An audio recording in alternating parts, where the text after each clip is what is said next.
near it to tremble. The ground had broken due to its enormous weight and power as it rushed towards Percy, who had descended. Twilight terrorclaw bear, and it's older than 50,000 years. A dark look was seen on Lu Erlong's face as she looked on. She was about to release her martial spirit, but she felt a cold wind coming from Percy. She saw a blood-red aura appear surrounding Percy like a coat, and a saber appeared in his right hand. This saber wasn't too long, but it was wider than usual. Its blade was scarlet in color and had a golden sleeve with a dragon's paw at the end. And from the guard, what looked like a golden dragon's jaw extended down the middle of the blade all the way to the tip of the saber. The tool-type martial spirit released a bloodthirsty and deathly aura, but accompanied by a feeling of absolute power and sovereignty. At the same time, 3 spirit rings appeared from Percy's feet: yellow, purple, and black. The 3 rings rose upwards and slowly rotated, surprising Lu Erlong with the age configuration never seen before, at least for her. Don't meddle unless it's really necessary. Percy's voice caught her attention, and Lu Erlong could only nod. Percy's long hair swayed slightly behind his back as he held his saber-type martial spirit in his right hand. A pressure came from the Twilight Terrorbear claw, but Percy completely ignored it. This kind of pressure emitted by power couldn't compare to the pressure of the horrors of Tartarus. The huge bear growled before charging forcefully. Its massive size made it so that when it tilted its body, it looked like a mountain in front of Percy, especially because of the dark color of its fur and the golden lines surrounding its body. Its massive paws tore through the ground as its claws tore through the air as they slashed forward. Percy knew that he no longer had the same body as before. Even if he was still above average, he couldn't withstand the same kinds of blows as before. Therefore, he had to be more cunning and clever. First soul skill, bloody edge. The saber in Percy's hand increased its presence as a bloody aura condensed on its blade. At that moment, Percy moved and immediately threw himself to the ground, dodging the two huge claws of the spirit beast. What Percy wanted to achieve was to attack from behind. To do so, he moved between the legs of the Twilight terrorclaw bear and jumped while slashing with his saber, sending a powerful blood-red slash towards the bear's exposed back. Narrowing his eyes, Percy noticed that despite cutting through the bear's tough skin, it hadn't penetrated too deeply. The wound that traveled from the end of the bear's back to near its neck was bleeding, but it wasn't enough to diminish the bear's power. That's enough. Now his speed will be lower than at its maximum. Percy muttered before taking 3 steps back as he saw the bear roar angrily and glare at him with red, rabid eyes filled with boundless hatred. Percy's first spirit ability was not a simple slash. He was surrounded by killing intent and also had an extra bleeding effect. Within the next 5 minutes, the wound caused by his slash would bleed more than normal, causing a decrease in speed by 5%, now 10% with his level 40. This percentage could also increase every 20 levels. This meant that upon reaching level 90, Percy could decrease an opponent's speed by 30%. Second spirit ability, God-slaying saber net. Suddenly, at the moment of invoking his second spirit ability, the almost black purple ring materialized more than normal as a terrifying howl pierced the air. As Percy raised his saber, bursts of bright scarlet light erupted from his body. He was like a dazzling blood star rising deep within the forest. Soon after, a densely woven saber net descended from the sky. At that moment, the saber vibrated with what seemed like a domineering consciousness while the soul acted as the core. Each thread of the saber net was like an extension of Percy's life and also akin to the spirit between heaven and earth. A truly terrifying aura emanated from the scene that carried with it a form of ineffable power. The Twilight terrorclaw bear stopped its movements as it sensed the saber's aura and the terrifying sovereign and murderous presence in front of it. And in front of its eyes, all it could see was a massive net of unparalleled blades that blinded its eyes. In the next second, everything was cut into fragments in front of Percy. The ground didn't move, but there were hundreds of deep cuts. The trees split into hundreds of pieces, and the same happened to their leaves. And the Twilight terrorclaw bear had a huge amount of cuts on its body. Horizontally and vertically, its body was filled with bleeding cuts that caused it to fall backwards. He wasn't dead yet, and only because of his great physique. But just from this result, one could tell how terrifying Percy's second spirit ability was. The moment his soul power grew to the level of a titled Doola, then no one would be able to escape from his god-slaying saber net. Lou Erlong stood still, staring with wide eyes. It was the first time she had seen such a powerful and majestic spirit ability. The glow from the net and Percy's glow was like that of a declining star, but full of life. It was contradictory, but beautiful, almost like the last breath of a dying star. She slowly approached as she saw Percy deal the final blow to the spirit beast. "What is your martial spirit called?" she asked. Her voice was almost a whisper, but it could be heard clearly. Percy turned his head and saw Lou Erlong out of the corner of his eye approaching from behind him. "God-slaying saber," Percy replied as he looked at his martial spirit, recalling how the old man turned his loyal adventure partner into his martial spirit. Yes, indeed, Anaclosmos had appeared at that moment, trembling and vibrating as if he wanted to say something. And for the first time, Percy understood her. At that moment, when the old man was teaching him martial spirits, Anaclosmos wanted to continue accompanying Percy as he became a tool with the potential to kill gods. The god-slaying saber vibrated for a moment, as if sensing Percy's memories and thoughts. And a ghost smile appeared on Percy's lips as his eyes became softer. Lou Erlong opened her eyes, surprised to see that kind of expression on Percy. If she had moved her gaze a little, then she wouldn't even have noticed. But she saw his lips slightly lift and a small green glow appear in those empty eyes. "I'll help you keep watch," she immediately exclaimed upon seeing a black spirit ring emerging from the twilight terrorclaw bear. "Thank you." Percy nodded before hesitating for a moment. He sat in a meditative position as he drew in the black spirit ring. Lu Erlong just looked at him as he looked calm as he absorbed the spirit ring. But there was a question in her mind. What caused that kind of expression? Inside the Stardoe forest, Lu Erlong kept a watchful eye on the surroundings. She, of course, knew how important the process of absorbing a spirit ring was, especially one that was 10,000 years old and above. The first part was the destruction of the spirit ring, which manifests with the death of the spirit beast. The second part was the combat of the ring, where the energy left in the ring was combated. And in case of a black spirit ring, 10,000 to 99,999 years, it often came with mental shocks and even the grudge of the dead spirit beast. So high mental power and soul power were needed to be able to accomplish these processes. The third process was the dissolution of the spirit ring, which also needed enough power to withstand it or the spirit master might die. Finally, the last process is called internalization of the ring, and unlike the previous three processes, this one needs enough physical power to accomplish it. After more than 3 hours, Lu Erlong watched as Percy's spirit rings manifested and a fourth black-colored ring appeared next to the first three. The process was over and it had been a success. "What ability did you get?" Lu Erlong couldn't help but ask curiously as she saw Percy slowly opening his eyes. "It's called Absolute Edge. The ability sounds simple, but it's powerful. My martial spirit's attacks ignore the opponent's defense." Lu Erlong couldn't help but inhale sharply. She didn't know what Percy's third spirit ability was, which was supposed to be a black ring. But the first, second, and fourth abilities were already too powerful. Not only that, the best spirit ring configuration should be 2 yellow, 2 purple, and 5 black. However, a 100,000-year red ring was too difficult to obtain, so she often ended up with 5 black rings in the end. But without a doubt, a 100,000-year-old red ring was something that surpassed the normal configuration. But in Percy's case, he had 1 yellow, 1 purple, and 2 black ones. This configuration was already too impressive. "All right, I've already gotten what I needed.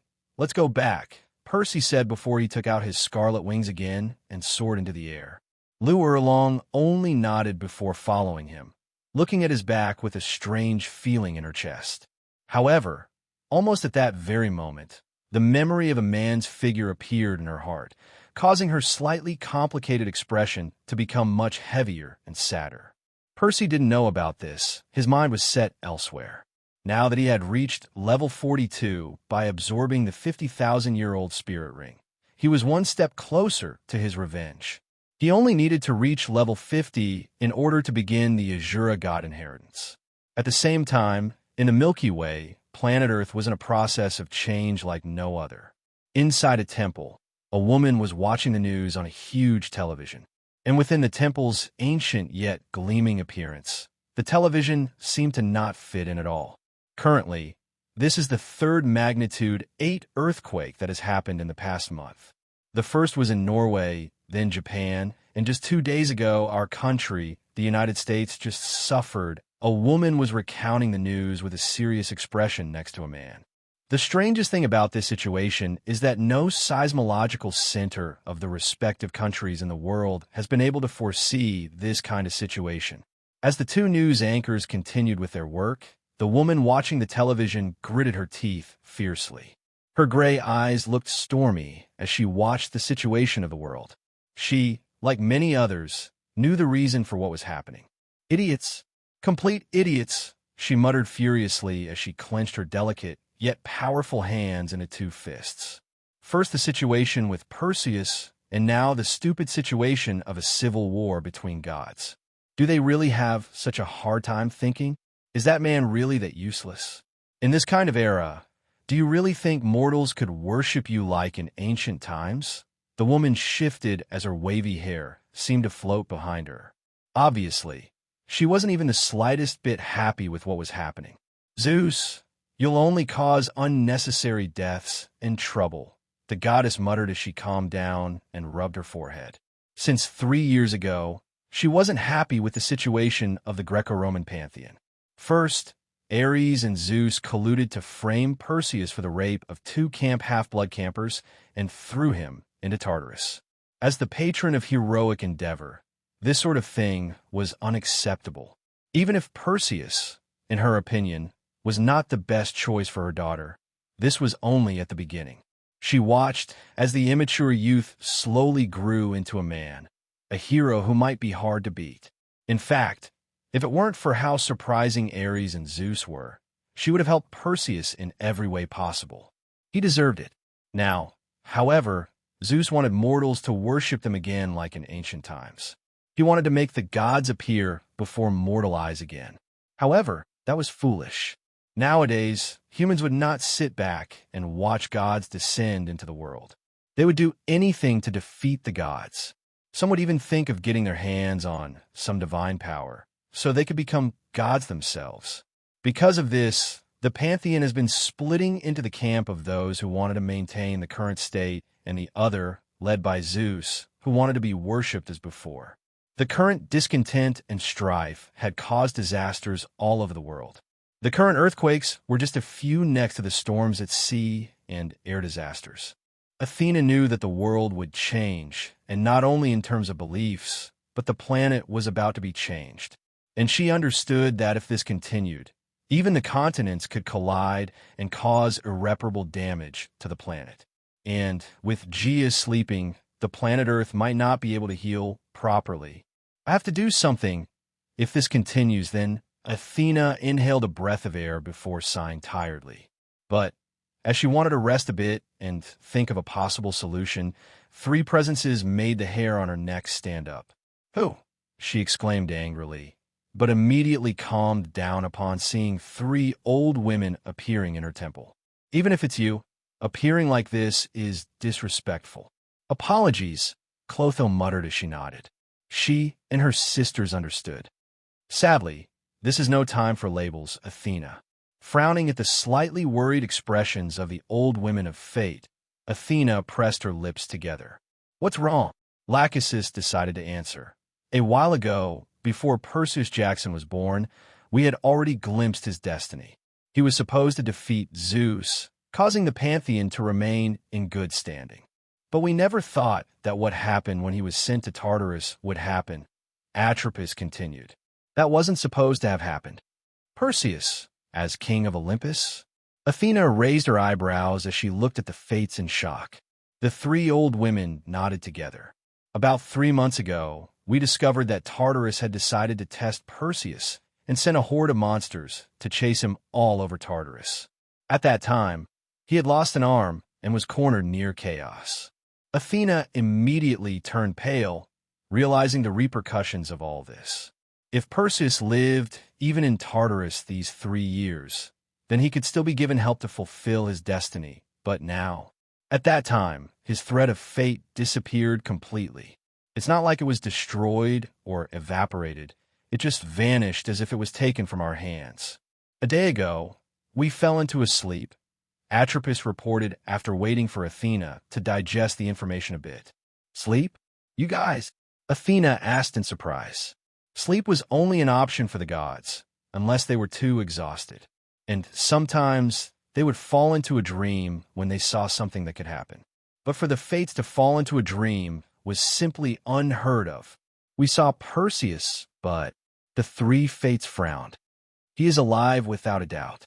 But we fear that when he returns, he wants nothing more than to destroy in his thirst for revenge." Clotho nodded. "What we saw was Perseus floating in front of Olympus as the sky turned blood red. His power, along with a murderous intent, was so great that it turned the world blood red." "Athena, Perseus could no longer be the savior of Olympus, but its executioner. And this cannot happen." The goddess Athena looked at the fates with a slightly ashen expression. There weren't many things that scared her, but for Olympus to be destroyed and the gods killed was a little scary. And she had no doubt that the fates were lying. Those expressions weren't fabricated. But if the fates came to her talking about this, it meant that, "What do they want from me?" she asked seriously. "If they came and told me this, it means they need something from me." "You're right."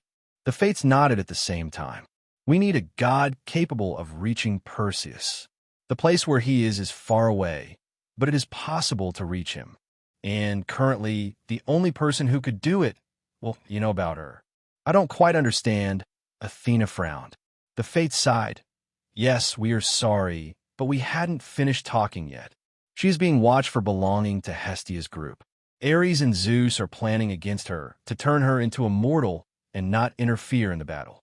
"Shit," Athena cursed while clenching her teeth. "What we want is for you not to intervene. Not until she becomes mortal. At that point, we will help you send her to Perseus." "I can't do that. With the way things are, those two could do anything to her." "We will make sure that your fears don't come true," the fates promised. "But it's the only thing we can think of to reach Perseus's location." Athena looked at the fates, and they looked at each other. Their gazes held for what seemed like hours. But suddenly, Athena let out a sigh and nodded. "Fine. Thank you." The fates nodded before retreating. Slowly moving through the halls of Heaven Doe's auction house, an elegant middle-aged man with a calm and scholarly appearance and dressed in sky-blue robes was feeling quite expectant about this auction. A few weeks ago, he was informed that this auction would be the best one since the auction house was founded. Emperor Shui Yi himself had supported the announcement and invited several noble houses and the three sects. "Feng Ji, do you believe the rumors?" Beside the elegant man, an old man with a withered face asked. He was neither robust nor muscular, but he still had an astonishing stature that clearly exuded his power.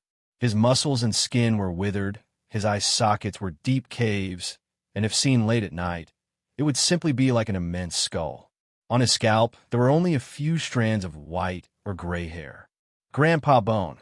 The man looked at the old man with a small smile. These two were actually Ning, Fengji, and Guran, the head of the 7-treasure glazed tile clan and Bone Doa, a level 95 title Doola. "Yes, I think the rumors might be true. The emperor himself has spoken about it, saying that this auction could change the course of spirit masters completely." Ning Fengji smiled lightly, but his eyes didn't seem at all excited. His daughter just passed away a year or so ago, but his wife has been sick ever since. Seeing his wife decline and eventually die wasn't something that made him happy in the slightest. Gurong nodded before stopping in front of a door. A woman was waiting and bowed to the two of them. "Esteemed guests, please show your qualification certificate." Ning Fengji only nodded and showed a black-colored card. Inside the auction house, you couldn't enter to buy unless you obtained a bidding certificate. And this could only be achieved if you showed that you possessed more than 10,000 golden soul coins. The other way was to be a guest of someone distinguished or sell something that the appraiser deemed to be worth 10,000 golden soul coins. "Please." The charming woman opened the door and let the two men in. When they entered, they saw that the huge hall filled with chairs below them was already almost full. Around them, all the VIP boxes like theirs were fully occupied. It seems that even the spiritual hall couldn't stay quiet. Gurong narrowed his withered eyes looking ahead, noticing two women and a man. The man was a bit famous, an old man, dressed entirely in red robes, wearing a platinum pentagonal hat, both eyes small, as if he was asleep, with slender shoulders and a slender build like a javelin. It was Salus, a bishop of the spiritual hall. The woman was undoubtedly beautiful. In fact, so beautiful that many men tried to secretly see her. She was a beautiful lady who looked like she was 30 years old despite being over 50. She had fair skin and almost perfect complexion with an air of noble radiance. She wore a luxurious black robe with gold lining, a 9-pointed purple gold crown with a scepter that was over 2 meters long in her hand, inlaid with countless precious stones. She was Bibi Dong, the Pope of the spiritual hall, and someone extremely powerful. And beside her was her disciple, Hulaina. The emperor was too enthusiastic in talking about the auction, Ning Fengji stated as he sat down. "Although I don't understand his reason, It should be something that even the spiritual hall would have a hard time obtaining. Therefore, he decided to be more free about the topic. Or so I think. The two of them simply sat and chatted as they watched people continue to arrive until half an hour had passed and the place was packed. At this moment, a beautiful girl appeared on the stage as the lights dimmed slightly. "Welcome to all the distinguished guests." The girl spread her white arms as she smiled at the audience. "Today will be an unparalleled day at the Heaven Doe auction house. Invitations have been given to many people to be able to see each item on sale." The girl lowered her arms, and her eyes sparkled for a moment as she raised a finger. "This time there will be no auctions on materials, minerals, or herbs. In fact, there will be no auctions for slaves either." Listening to the girl's words, everyone became more and more curious and couldn't wait to see what would be displayed. Today, the only thing that will be sold are innovative, revolutionary items, and ones that will change the world of spiritual masters forever. When her words finished, two men rushed over with a wheeled table that had something covered with a red blanket. "Distinguished guests, here is the first item." When the hostess pulled back the blanket, everyone saw a shiny silver sword. Its sleeve seemed to have a coiled dragon with its head roaring at the end. The blade shone in silver and gold patterns that looked ancient. "You might be curious, but I'll tell you, this isn't just a sword." Smiling, the girl took the sword and slashed while spinning around. Everyone looked on in surprise and exclaimed when they saw a cyan-colored sword shoot out from the sword towards the walkway behind the girl. Let me introduce to you what is called a soul guidance device. It can also be called a spiritual tool. This spiritual tool is called the Dragon Assault Sword. It has a requirement for the user to be 3 spirit rings and can even injure spirit masters below level 40.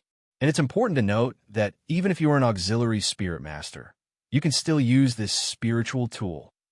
This is no longer a simple weapon that can be used by attack-type system spirit masters. Anyone who has 3 spirit rings will be able to use it. What? It can actually be used by auxiliary system spirit masters? This is unheard of. People began to shout excitedly upon hearing the MC's words. Even Ning Fengji, who had been calm, clenched his hands in the armrests and leaned forward in excitement. The sword is created by a high-level master blacksmith. Its core is refined with rare and precious materials. The blade is made of 1,000-year-old icy silver, so attacks have a certain chance of slowing down the enemy. All in all, adding up the materials it was created with and its utility make this spiritual tool something valuable. Guests, the auction for this Dragon Assault Sword begins with 500,000 golden soul coins. At this point, people inhaled sharply. 500,000 golden soul coins was no small amount. So many fell silent and reluctantly listened, as in just a few seconds, the first auction had reached the sum of 1 million. "Master, won't you bid on the sword?" Hulaina asked curiously. "No." Bibi Dong narrowed her eyes slightly. Even with how shocking this spiritual tool is, it is only the first item up for auction. If I am not mistaken, the following things might be better and more expensive. There is no point in bidding and losing money unnecessarily. "Salus," she said coldly. "Yes, Your Holiness," Salus replied respectfully immediately. "I want you to investigate the person who is selling this when the auction is over. But be careful. Someone capable of creating something like this should not be weak and foolish." "As you command." In front of the spiritual hall's box, Gu Rong looked at Ning Fengji. "Don't bid on the sword," he commented. "No, I'm tempted, very tempted, but I won't. There should be better things later." Ning Fengji sighed a little. This sword was great, in fact, more than great. As most of his clan were auxiliary-type spirit masters, these kinds of spiritual tools were like a gift from heaven. They were even capable of harming people below level 50. This meant that a 3-spirit ring spirit master could fight against a 4-spirit ring one. It was a difference of 10 levels. While everyone was excitedly bidding on the sword and increasing its value to over 2 million, in a VIP box, a man and a woman were smiling. The latter more than the former. "Damn, after tonight, you'll be pervertedly rich, Percy." Lou Erlong said in surprise and excitement. I just hope you don't have a stroke from the last two things I'm selling. Percy snorted a little, but yeah, being rich didn't feel bad at all. Congratulations to VIP12 for obtaining the Assault Dragon Sword. The female host smiled charmingly towards one of the VIP boxes as murmurs of reluctance and some small curses could be heard. In the end, the sword was sold for a price of 3,200,000 golden soul coins. The woman looked at the entire audience and smiled excitedly. This auction would give her a good reputation and large amounts of credit for her work, so she was very happy to be selected for the auction. Since everyone is so excited, let's immediately move on to the next item. This item, as I said earlier, is also a spiritual tool. The men from before slowly walked back in with the cart and a red blanket over the item. When the woman lifted the blanket, everyone saw a pair of silver-colored wings. This spiritual tool is called Silver Wind Wings. And unlike the Assault Dragon Sword, it could be considered an auxiliary spiritual tool. The Silver Wind Wings have no attack or defense power, but they allow a spirit master of 4 spirit rings or above to fly. By equipping them and using a spirit master's own spiritual power, they allow for low or high-speed flight. This spiritual tool starts at a minimum of 1 million golden soul coins. 2 million. When the woman's voice calmed down, a bidding immediately rang out all over the place. The first bid had already doubled the price, indicating that this person really wanted this spiritual tool. But after a few seconds, someone else bid 2,100,000. Excited voices and cold breaths were heard as the second bid fell. In this place, everyone was part of the Heaven Do Empire. Not only that, but there was also the powerful spiritual hall, the 7 Treasure Glazed Tiles sect, the Blue Electric Tyrant Dragon sect, and some minor organizations. Today, many powers had gathered, and they all had enough money to continue bidding many times over. 3 million. A calm and cold voice was heard next. Lou Erlong opened her mouth in shock as she looked at Percy. 3,500,000. Another voice sounded, causing Percy to smile slyly for the first time in a long time. He glanced at Lou Erlong from the corner of his eye and raised his lips a little higher. You are so shameless, she cursed with a smile. Yes, the 3 million bid had been made by Percy. He knew that someone else would increase the value, so he decided to be shameless and increase his profits. Percy just stared ahead, as if he had ignored her words. But Erlong knew he hadn't. She could clearly see that he still had a ghost smile on his face. She just snorted looking ahead, but thought that Percy should smile more often. He looked better. That thought shocked her and caused her heart to be in conflict once again. She had waited more than 10 years for Yu Xiaojiang. She persevered, hoping to see him again in all those years. Now, however, her heart was reacting to another man. She didn't feel at all good about it. Sighing a little, Lou Erlong could only continue to watch as the auction continued in a surprising and shocking manner. After the Silver Wind Wings were sold for a price of 5 million golden soul coins, what followed was another spiritual tool. They were a pair of cannons that could be planted on the ground and fire attacks that could injure a level 60 Spirit King. The requirement was only 4 spirit rings, so someone at the level 40 Spirit Elder level could injure someone above 20 levels. That was a lot. Bibi Dong had a calm expression, but her lips were tight. As the auction continued, she had realized the danger of these spirit tools in enemy hands. But at the same time, she knew that if she could get the creator on her side, it would be amazing. Also, seeing these good and useful tools, she knew that the creator should not be weak. At the very least, he was someone with a vast knowledge of soul power, spirit rings, and forging. Master, are you really not bidding this time? Little Hulaina asked with an innocent, yet slightly desperate voice. Every item in the auction had caused a shock to her still young and inexperienced mind.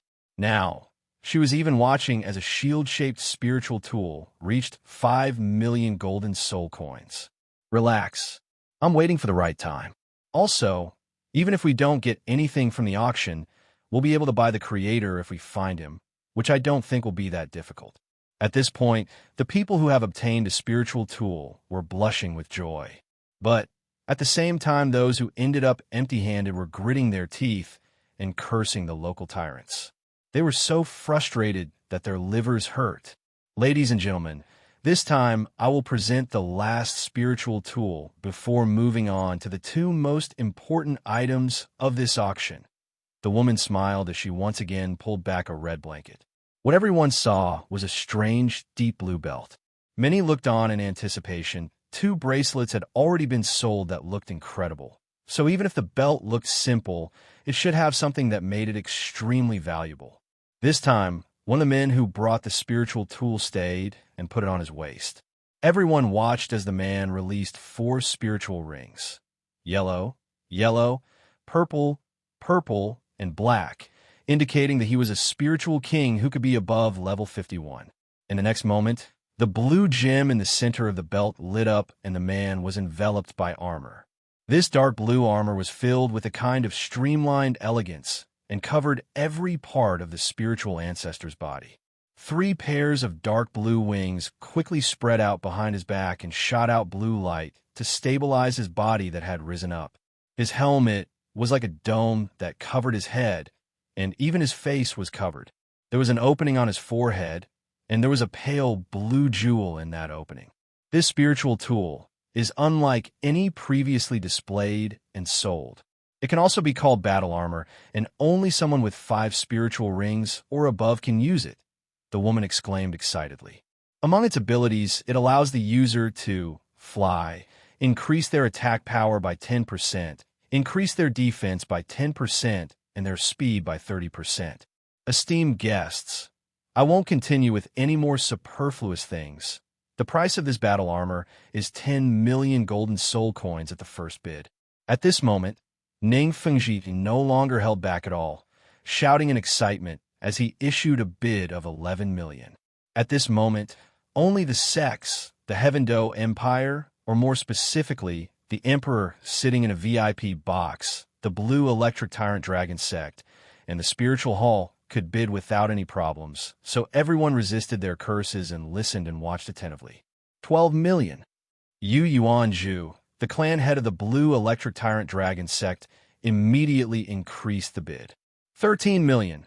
BB Dong's cold yet elegant voice resounded through the venue, causing everyone to inhale sharply. The Spiritual Hall had made a move for the first time. Now everyone was waiting to see how this would end. 14 million. A cold, male voice was heard afterwards, causing everyone to be shocked. This voice, after all, did not come from the Emperor's boxes, the Spiritual Hall, or the 2 clans. Almost at the same time, a voice that seemed unable to resist any longer resounded. BB Dong narrowed her eyes, looking in the direction of the voice, and her eyes widened in surprise. She knew Lu Erlong, but her eyes were stuck on the man beside her. And, for some unknown reason, her eyes shone and there seemed to be a faint mist in them. He came back. She wondered as she felt something stuck in her throat. But she immediately looked to her sides and sighed a little. Salis and Hulaina had not noticed her expression or heard her whisper. In the end, after about 20 minutes, the battle armor was auctioned off for 35 million to the 7 treasure glazed tile sect. Master, why did you stop bidding? Hulaina asked, but she remained still upon seeing such a beautiful and peaceful smile on BB Dong's face. Relax, Laina. I know who the creator is now, she said, then looked at Salis. After the auction is over, I don't want anyone bothering me or following me. I will go myself to talk to this person. As you command, Your Holiness, Salis bowed his head respectfully, but he was a little curious. Now, that BB Dong said she knew the creator of the spiritual tools. He wanted to know his identity and what kind of connection he might have with the Pope. Now, the woman who was presenting each part of this auction looked at everyone with a little more seriousness. The spiritual tools were sold, but this is not over yet. If the spiritual tools were revolutionary in terms of additional items for battle, the last 2 items in this auction are things that serve cultivation and its foundations. I would like to ask, have the esteemed guests heard of alchemy? Alchemy? When everyone heard the host's question, many people showed puzzled and bewildered expressions. but undoubtedly, they felt curiosity like a terrible itch on their scalps. Now, looking at the smiling woman, they wanted to know what this alchemy was and the next two items for sale. The woman simply pulled back the blanket and showed everyone 3 small transparent bottles, in which one contained bright yellow, almost golden-colored balls. Another had brown balls, and the last had green balls. I'm sure almost everyone has heard of the Mystic Water Pill. For Spirit Masters of rank 20 and below, it's a pill that not only helps strengthen the martial spirit a little, but also the body. In addition, it will clean the vessels and meridians, even removing waste from within the body. Alchemy is responsible for creating this kind of thing. Perhaps the masters who create the Mystic Water Pills didn't know about this, but it is so. Alchemy is a job where an expert selects certain elements, such as spiritual herbs, blood of spiritual beasts, and even some minerals. All of this to create medicine that can heal wounds, pills to increase soul power, improve the martial spirit, and even evolve it. Tonight, in this penultimate auction, I will open 3 types of pills. Guests have to bid for the entire bottle, and we will start with the awakening pills first. The woman said seriously for the first time, extending a hand toward the bottle with golden pills. These awakening pills are named after their use. A person can only take one, and it must be before the awakening of the martial spirit. The effect this awakening pill has is, as the name suggests, to awaken spirituality in a child. By taking it, a child who has no spiritual power can gain 1 level of spiritual power, or perhaps 2, but the maximum cannot exceed 5 levels. In short, esteemed guests, with this pill, no matter which child it is, they will be able to become a spiritual master guaranteed. Seeing everyone silent and shocked, the woman only continued. This bottle will start at a price of 500,000 golden soul coins. 1 million. Ning Fengji immediately exclaimed. He knew that by obtaining these pills, his clan's sect would be able to grow. And while most of the children came from the clan or families close to them, they also took in others. The clan was in charge of recruiting and awakening the martial spirits of youth from nearby villages or cities. Now, if they obtained these pills, they could be guaranteed spirit masters. After all, it was not uncommon to see a youth with a martial spirit of a sword, hammer, or sickle that had no soul power. Therefore, these pills were definitely a good buy. 3 million. Yu Yuanju challenged as he narrowed his eyes. His eyes seemed emotionless, but the more knowledgeable would notice a flash of regret and regret in his eyes. He, after all, had a son who was considered absolute trash. Yu Xiaojiang, his son, actually awakened a mutated martial spirit of the worst kind. The blue electric tyrant dragon spirit had actually turned into a pig dog with half soul power in his son. It wasn't even one of soul power, but half. Now, looking at these pills, he wished they would appear much sooner. For million, Bibi Dong's dignified and majestic voice rang out, causing gazes to appear. However, she ignored everyone and only looked at the pill bottles. Occasionally, she would also glance at Percy when she knew no one was looking. Percy frowned as he twitched his lips, aware of the gaze of the woman. He didn't know why he was receiving such gazes. He had realized a while ago that she might know that he was the creator of all the things in the auction, but her eyes didn't seem to have any greed or curiosity towards him. In fact, it seemed like she knew him. Lu Erlong also looked at Bibi Dong, just in time for their gazes to meet. The 2 women were looking at each other from a distance, but it was as if they were only a meter apart. But, to Lu Erlong's great surprise, the other party smiled slightly before looking back down at the pill bottles. She smiled? She's not supposed to. She should even hate me, Lu Erlgan muttered to herself. Yu Xiaojiang, after all, had also fallen in love with Bibi Dong. One could say that they were love rivals, but he saw none of that right now. 7 million. Emperor Shui Yi exclaimed. 9 million. Ning Fengji counterbid. The emperor looked at him and let out a snort. He wasn't as unhappy as he thought. They were acquaintances after all. The clan leader was, after all, Shui Qinghe's, Qianrenxu, master, so he knew that Ning Fengji should also desire the pills as much as he did. Gu Rong smiled slightly as he saw that Fengji was winning, and not only that, The bidding had stopped and the woman was screaming. Looks like there are no more bids. The awakening pills are going for 9 million to the VIP in box number 3. Good. Clenching his fist, Ning Fengji slammed the armrest, pleased with this purchase. Since he had bought a few things before, he could be said to be second in terms of money in the place. First place would go to Bibi Dong, who had not made any purchases. Now we will move on to the second batch of pills. These pills have the effect of healing wounds and illnesses. As long as the person has a single breath left, they will be able to be saved with one of them. But please do not think that it will perform miracles. The efficiency will depend on the state of the injured person. If said person loses a limb, the pill will be able to heal the wound, but not cause a new limb to grow. Simply put, the pill will show its best if it is a person who has an intact body. Also, while it can bring someone back from certain death, that person will still be weak from the effects that an illness or injury could cause. Everyone immediately understood. A perfect example would be a sick person who has been bedridden for months or even years. While the pill would eliminate the illness and heal any wounds, the person would still have a weak body and would tire easily from being inactive for so long. Fengji, Gu Rong immediately exclaimed. Yes, I know. Ning Fengji nodded with a look of longing and desire. With these pills, my wife will be able to be saved. The auction for this lot will start at 1 million. At this moment, Ning Fengji stood up from his chair and walked closer to the large window of the box and shouted, 10 million. I bid 10 million golden soul coins. Golden soul coins? Never mind. No matter the price, his wife was more important than the golden soul coins. He shouted in his heart.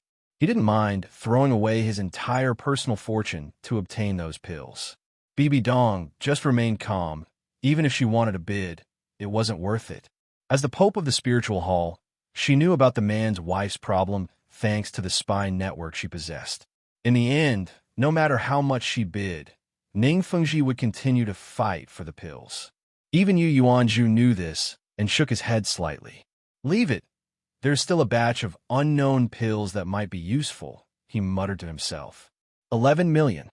Someone shouted from the Emperor's box. It was a falcon-like man with gray hair and an arrogant look. The Emperor, knowing the concerns of his son's master, glared at the man beside him.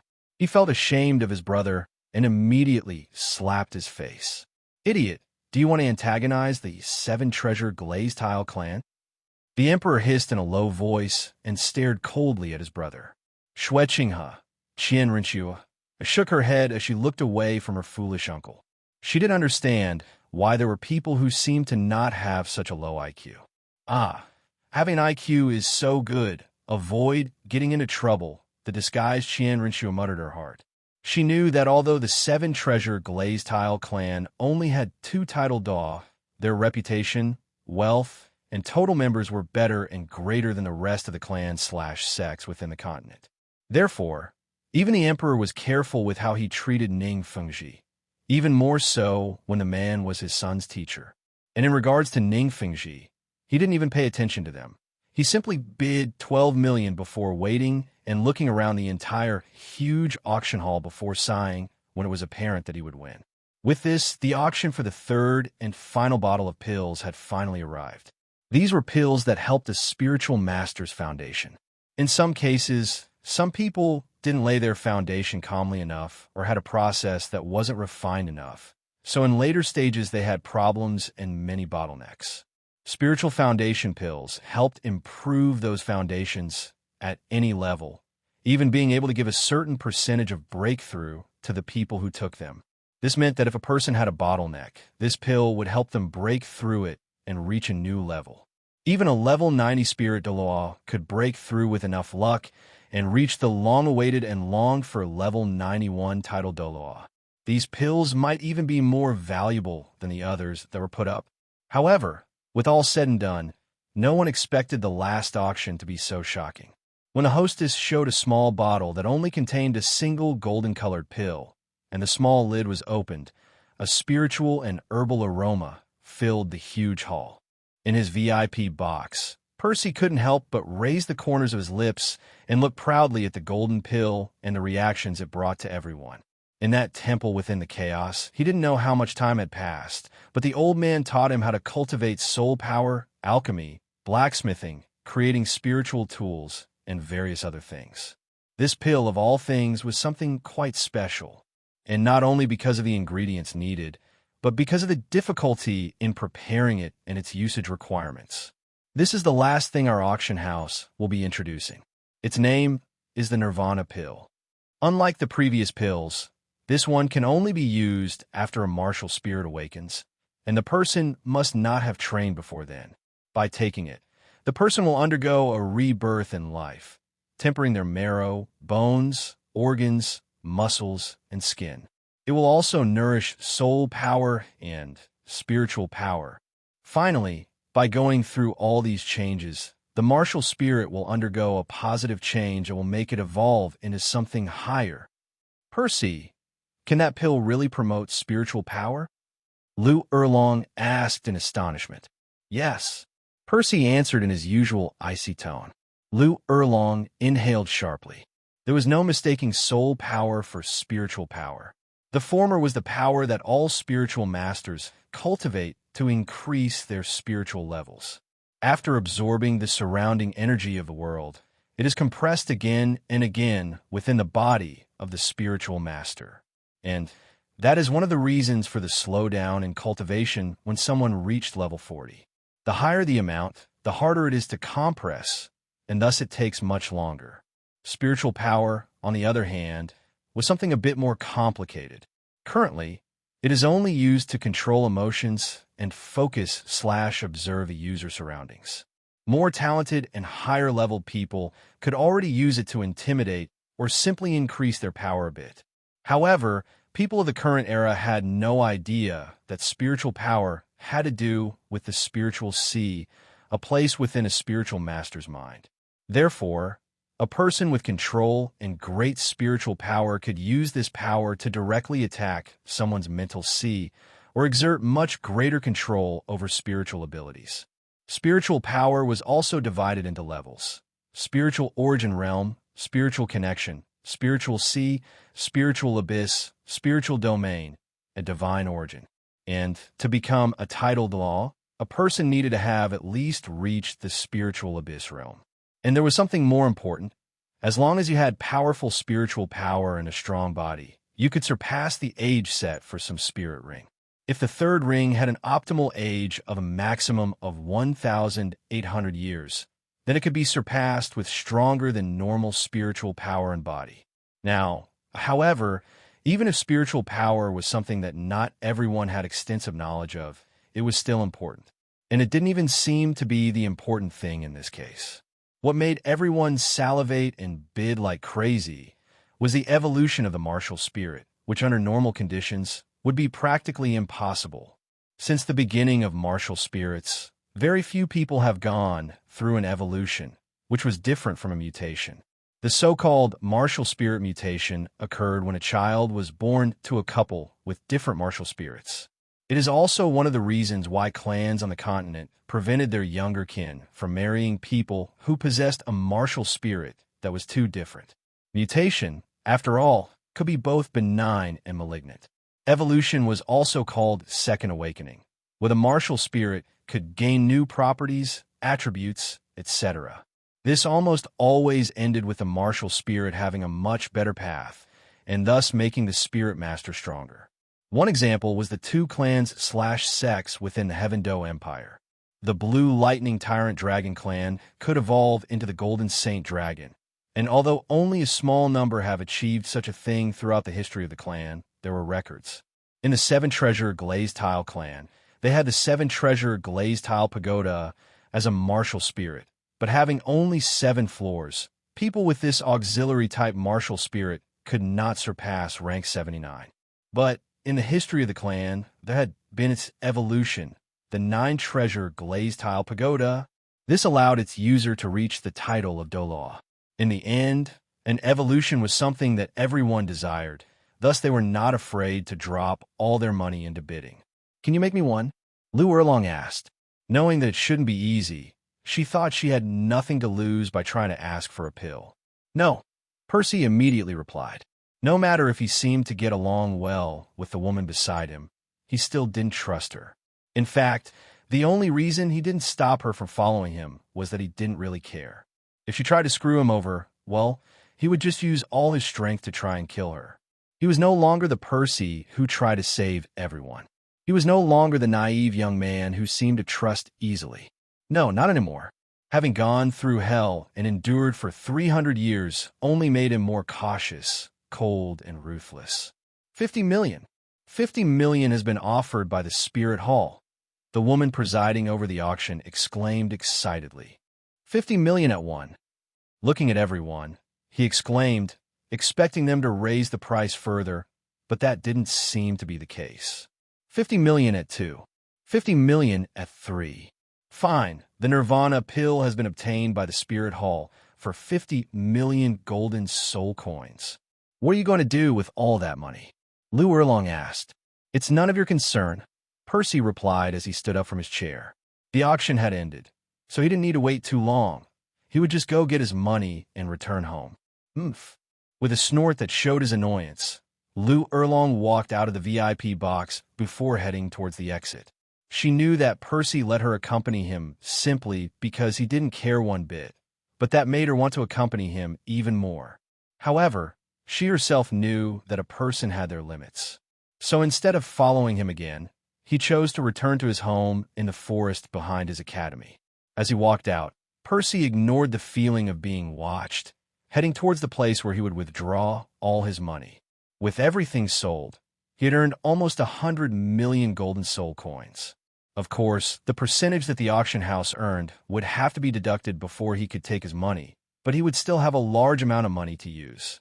And as everything was ending, Percy finally walked out, noticing that quite a bit of time had passed.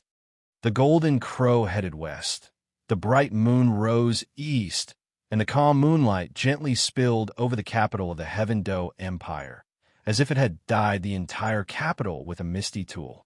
And as Percy walked down the street, he stopped with a small frown as he saw a package at the foot of his front door. Staring at it for a few seconds, he decided to pick it up before entering and placing it on the counter that separated the kitchen and sat down. When he opened the box that wasn't too big, he saw a letter. I hope that in the future we can see each other once again. I hope you like my gift. The content of the letter was small, but when he saw what was underneath it, he froze. He didn't know how much time passed until he shakily moved his right hand to take one of the several cookies. The cookies weren't normal. In fact, he hadn't seen them in a long time. They were blue. With a bite, the cookie created a sound before a familiar taste exploded in his mouth. Under the moonlight coming through the window, 2 lines of tears falling down Percy's cheeks lit up. At that moment, he seemed to recall every fun and happy moment with his mother. Every smile, every expression of his dear mother appeared as he closed his eyes, and his expression turned sad and melancholic. It's the same. The taste is just like the ones she made. As he cried under the moonlight, for the first time in 300 years, Percy seemed to stop holding back his feelings toward his mother, and the heaviness in his heart slowly lessened. Staring unblinkingly at the ceiling, Percy found himself lying covered in his bed. His gaze seemed a little strange, while his thoughts were on how weird the previous night was. For the first time since he left Tartarus, he was able to sleep peacefully. He didn't wake up from his nightmares or roll around in bed trying to sleep. He still didn't know who the person was who sent him the blue cookies, but he enjoyed them like never before. He knew it wasn't the old man. He wasn't one of those who did things that way. If he had wanted to send him cookies, he would have left a letter with more direct words. His body seemed to feel a little lighter, as did his heart. Percy always felt like his heart seemed to be pressured by something, and he subconsciously knew why this was so, but he didn't want to admit it. Besides everything he experienced in that place, one of the things that worried him the most was his mother. He didn't want to see her before coming to this planet. He was afraid that she would reject him because of the god's words. In fact, he didn't even want to ask the old man about his mother. He had already lost almost everything, but hearing that his mother could hate or disown him would really break him completely. Now, however, it seemed that those worries had diminished a lot. In the end, Percy understood that he preferred his mother to be happy, safe, and hate him rather than be in danger by loving him. Suddenly, he felt something inside his being tremble, as if it were speaking to him. Percy could only let out a sigh before smiling slightly. Anaklusmos, now also called the God-slaying saber, seemed to communicate with him, encouraging him. She was the first martial spirit capable of communication. No, in fact, I think it was better to call her a spirit soul at this point. Anaklusmos was no longer so simple. She could even become a goddess when Percy reached the god realm that the Doola planet was affiliated with. It seems I will have to increase my spiritual power further. Percy nodded decisively. If he wanted to speak better with Anaklusmos, he would need to be able to enter her spiritual sea and help her fully form within the spiritual sea. Percy looked to the side from his usual chair, watching as a man entered his tent. The man is thin and looks like a javelin. His hair and beard are dark green, and his eyes shine like emeralds. His entire presence feels illusory, like a ghost. He wears only a simple, unadorned gray robe with his hands tucked into his sleeves. He has beryl eyes, green nails, eyes as cold and fierce as a viper. Don't get too close. I don't want your poison to affect some things in my tent. Percy's words immediately stopped the man. The man's cold green eyes stared intently at Percy for a long moment before he opened his mouth. It seems you really are an expert in medicine. If it wasn't for me being told about the auction yesterday, then I wouldn't have been able to meet you. What do you want? Percy asked, getting straight to the point. Since you know I'm poisoned, then you should know how to fix my problem. I'll pay you handsomely. Percy's dark eyes flashed with a sea-green glint for a moment before returning to normal. Even though the man seemed to have no expression on his face, Percy could tell how distressed he was. Powerful, a poison so powerful that it even poisons the person who uses it. Do you have family? I do. Percy sighed before shaking his head at the answer. Fine, I'll help you. Percy stood up before walking over to a piece of furniture, where he took out a small bottle of pills and threw them towards the man. Your poison is too powerful, so much so that I don't have any pills capable of completely curing its effects. These pills will detoxify your body enough for you to move the rest into your spirit bones. If your family, whether it be children or grandchildren, are young, then you can help them move the poison they inherited into spirit bones. If they belong to a poison-type spirit beast, it's even better. The older man looked at the pills and listened carefully. When he heard about spirit bones, his eyes sparkled. How did I not think of that? Of course, spirit bones. Putting the bottle of pills away, he raised his hands and thanked as he bowed his head slightly and brought a fist and palm together. Thank you very much. I, Dugu Bo, will not forget this favor. Dugu Bo, Percy muttered, a little surprised to see this man. Even though he had not been well known in the world, he was already a genius for reaching level 89 before he was 80 years old. Would you be willing to come with me to the Dusk Forest? I have a personal space there. As a thank you, you can choose any herb from there. Percy looked at Dugu Bo and nodded. Knowing the strangeness and opportunities within the Dusk Forest, Percy had no intentions of refusing. Excellent, Dugu Bo smiled in delight. He knew that having someone like Percy as an ally was very good, so he would have no problem offering him all the herbs in the Dusk Forest if necessary. They would grow back in the future anyway. As the two of them walked out and flew towards the Dusk Forest, Lu Erlong snorted in annoyance as Percy left without even returning her gaze. She felt a little sad about this, but she couldn't do much. She didn't know what to do. Ever since she met Percy, her feelings for Yu Xiaojiang had started to fade away, which scared her a little. She had been in love for more than 10 years, but now it seemed like it was fading away too easily. Damn man, he's like a damn plank of wood. He's so stiff and cold. Lu Erlong cursed as she walked back home, but she also thought that Percy wasn't that simple, especially when she remembered that horrible presence that sometimes emanated from his body. What things have you been through? She muttered as she looked up at the direction Percy left with Dugu Bo. In the middle of the forest, Percy opened his eyes as he felt a fluctuation of soul power. Surrounded by immortal herbs and the power of heaven and earth, Percy immediately exclaimed, drawing the attention of a focused Dugu Bo. You should stop. The shout startled Dugu Bo, causing him to open his eyes with a frown. Interrupting a person's cultivation was practically one of the things that people hated the most. After all, one wrong move could cost dearly. What do you mean, buddy? You're trying to advance to level 90, right? Don't do it yet. You may have formed your first soul core, but it's better to form a second one before advancing, Percy said seriously. Soul core? What is that? You should have something in the lower dantian.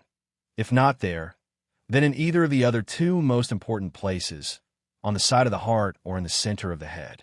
You're talking about my poison pearl? Dugu Bo asked in surprise. Said pearl was something that formed a few years ago in the center of his lower dantian. And being in such a delicate place, as well as being something unknown to him at the time, he has kept it a secret. Yes, Percy nodded before beginning to explain.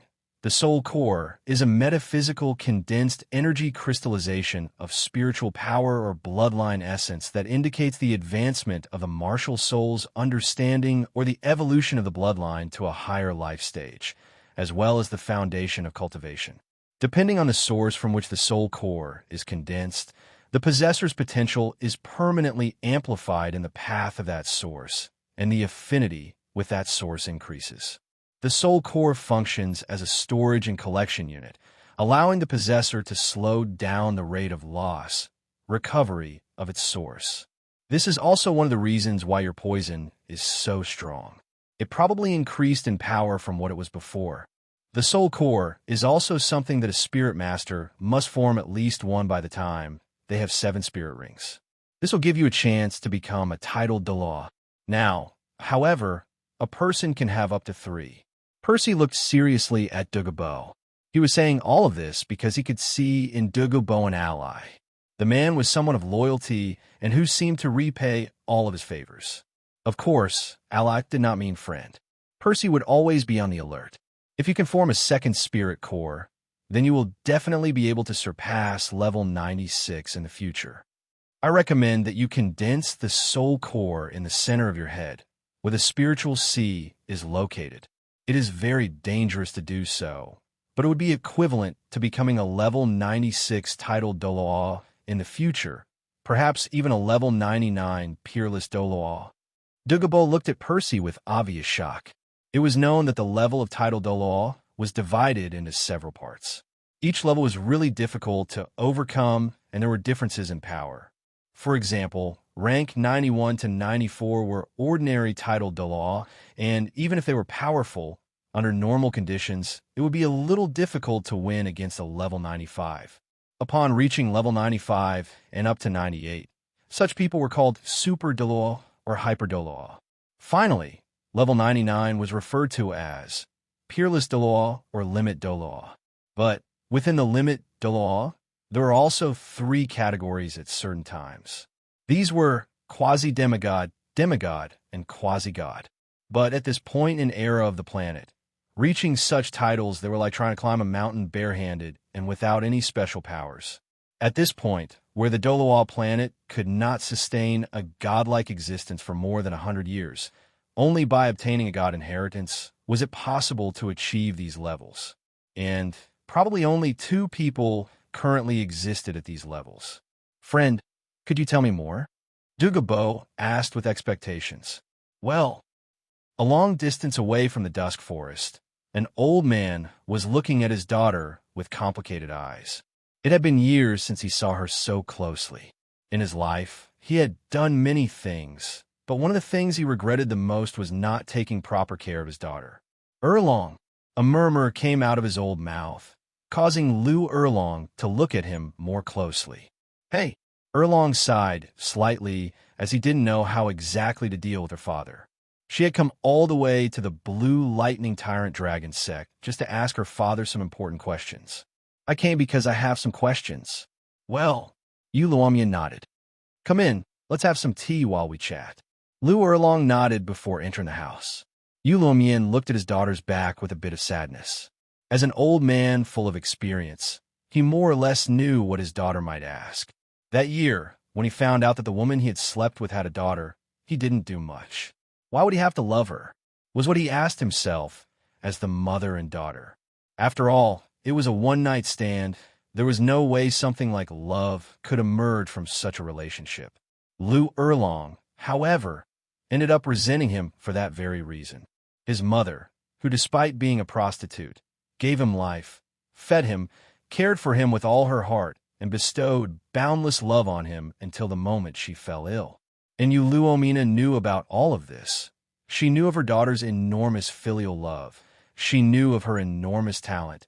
She knew of her respect for her mother. At that moment, he had decided to take care of her from afar as respect for the woman who raised such an exceptional woman. It was also the reason that in that year, he was the one responsible for the separation between his daughter and Yu Xiaojiang. Now, the two of them were sitting, facing each other. The silence in the room was a little awkward. "You came to ask about what happened that year?" Yu Luomian asked. "Yes." Lu Erlong nodded with his hands on either side of the teacup, feeling the warm heat emanating from it. "At that time, you knew that Xiaojiang was my cousin.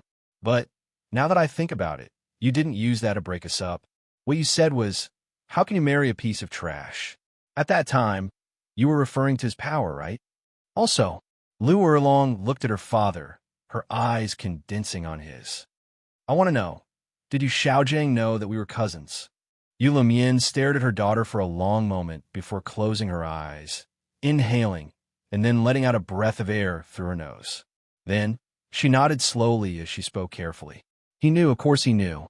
One of the reasons why I detest Yu Xiaojiang so much and why his father, my brother, feels ashamed and sad for his own son, is that Yu Xiaojiang is trash in many ways.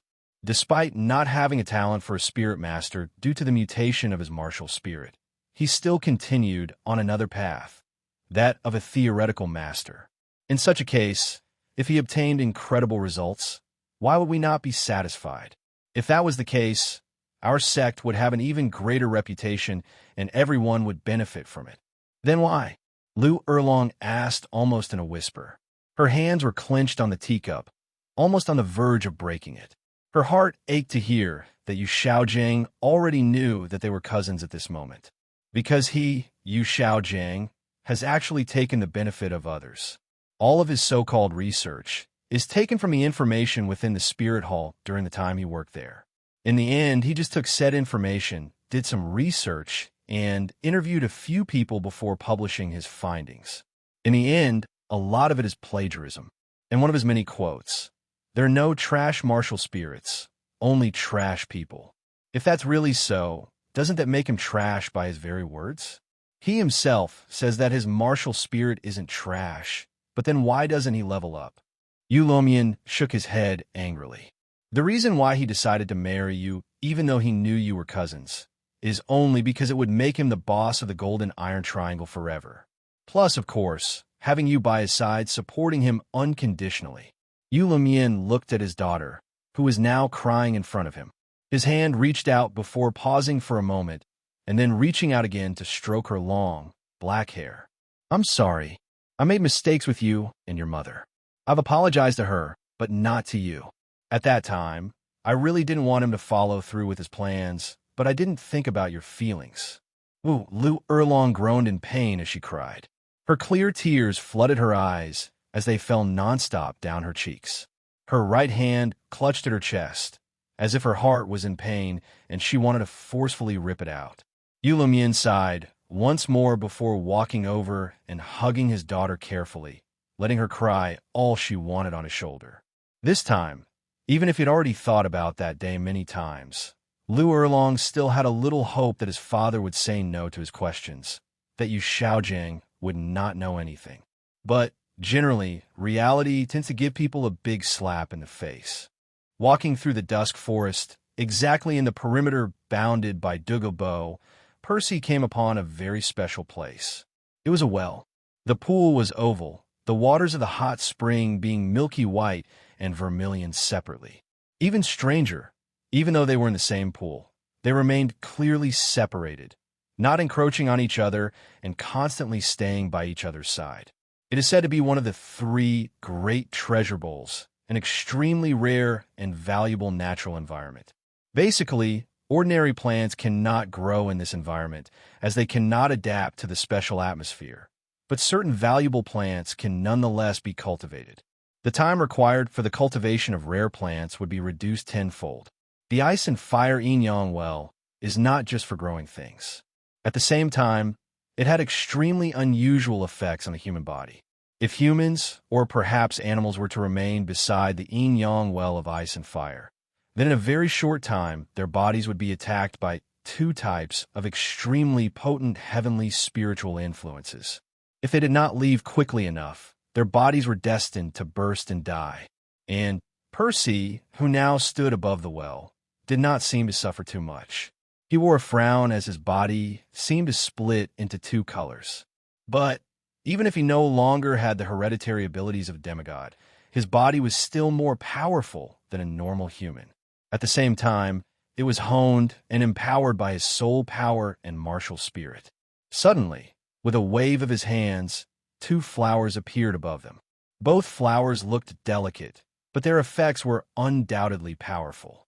The infernal delicate apricot was a fiery red flower with a dark stem, and the octagonal mysterious ice grass was blue in color with a snowflake-like flower. The flowers exuded extreme heat and cold respectively, and would be used to refine the body, allowing one to enter the yin-yang well of ice and fire. Dugu Bo was watching from afar with curiosity. It had already been over a month since they were in the Dusk Forest, and he had managed to enter the ranks of title Doola a couple of days ago, all thanks to Percy's help. In fact, the moment he obtained his 9th spirit ring, he reached level 93 immediately. As he watched, he saw one side of Percy's body freeze, and the other half seemed to heat up until it turned red. His clothes had already been largely destroyed, but Percy's expression didn't seem painful at all. After all, even if Percy's body wasn't so powerful that extreme ice and fire would harm him, he was used to pain. Small, large, or hellish, he had been through countless amounts of years for hundreds of years.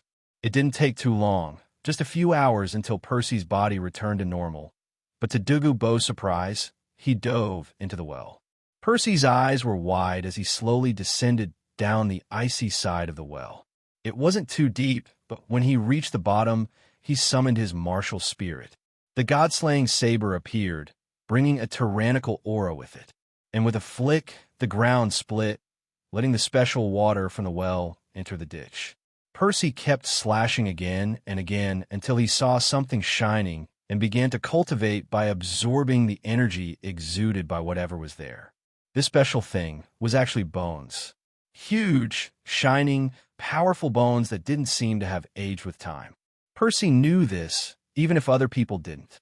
This place, specifically the yin-yang well of ice and fire, was created millions of years ago. At that time, when the God Realm's war against the Dragon God and his army of spirit beasts ended, the Water Dragon King and the Fire Dragon King fell to the Doola planet, right in the Dusk Forest. Their powers, auras, flesh, and blood formed the pit, and their bones have remained in this place all this time. Boom! Roar! Percy felt an explosion and a roar within his mental sea, causing him to begin to sweat. Entering his mental sea, he frowned. As expected, Dragon Kings aren't weak at all. Even now, they still have a remnant of their consciousness. Percy muttered as he saw a huge, ghostly blue dragon appearing in his mental sea and roaring loudly at him. However, Anaclosmos immediately moved. Floating in the center of his mental sea, the sword called Anaclosmos was no longer normal. Within the universe, weapons, martial spirits, or the like that had the word God on them were truly limited, and only this word could describe their powers. In Anaclosmos' case, not only did it have the word God, but also killer. Even these two were linked together. The moment the Water Dragon King roared angrily, Anaclosmos released a tyrannical aura as an incredible killing intent spread throughout the entire mental sea. Percy's eyes turned red as he looked at the Dragon King, who suddenly stopped before exploding into hundreds of thousands of tiny specks of light due to a slash from the god-slaying saber. At that moment, Percy's mental sea that seemed to be just scattered mist began to take shape. Thanks to the Water Dragon King's remaining power, rain began to fall as the mist dispersed, revealing only a huge sea shimmering with golden hues.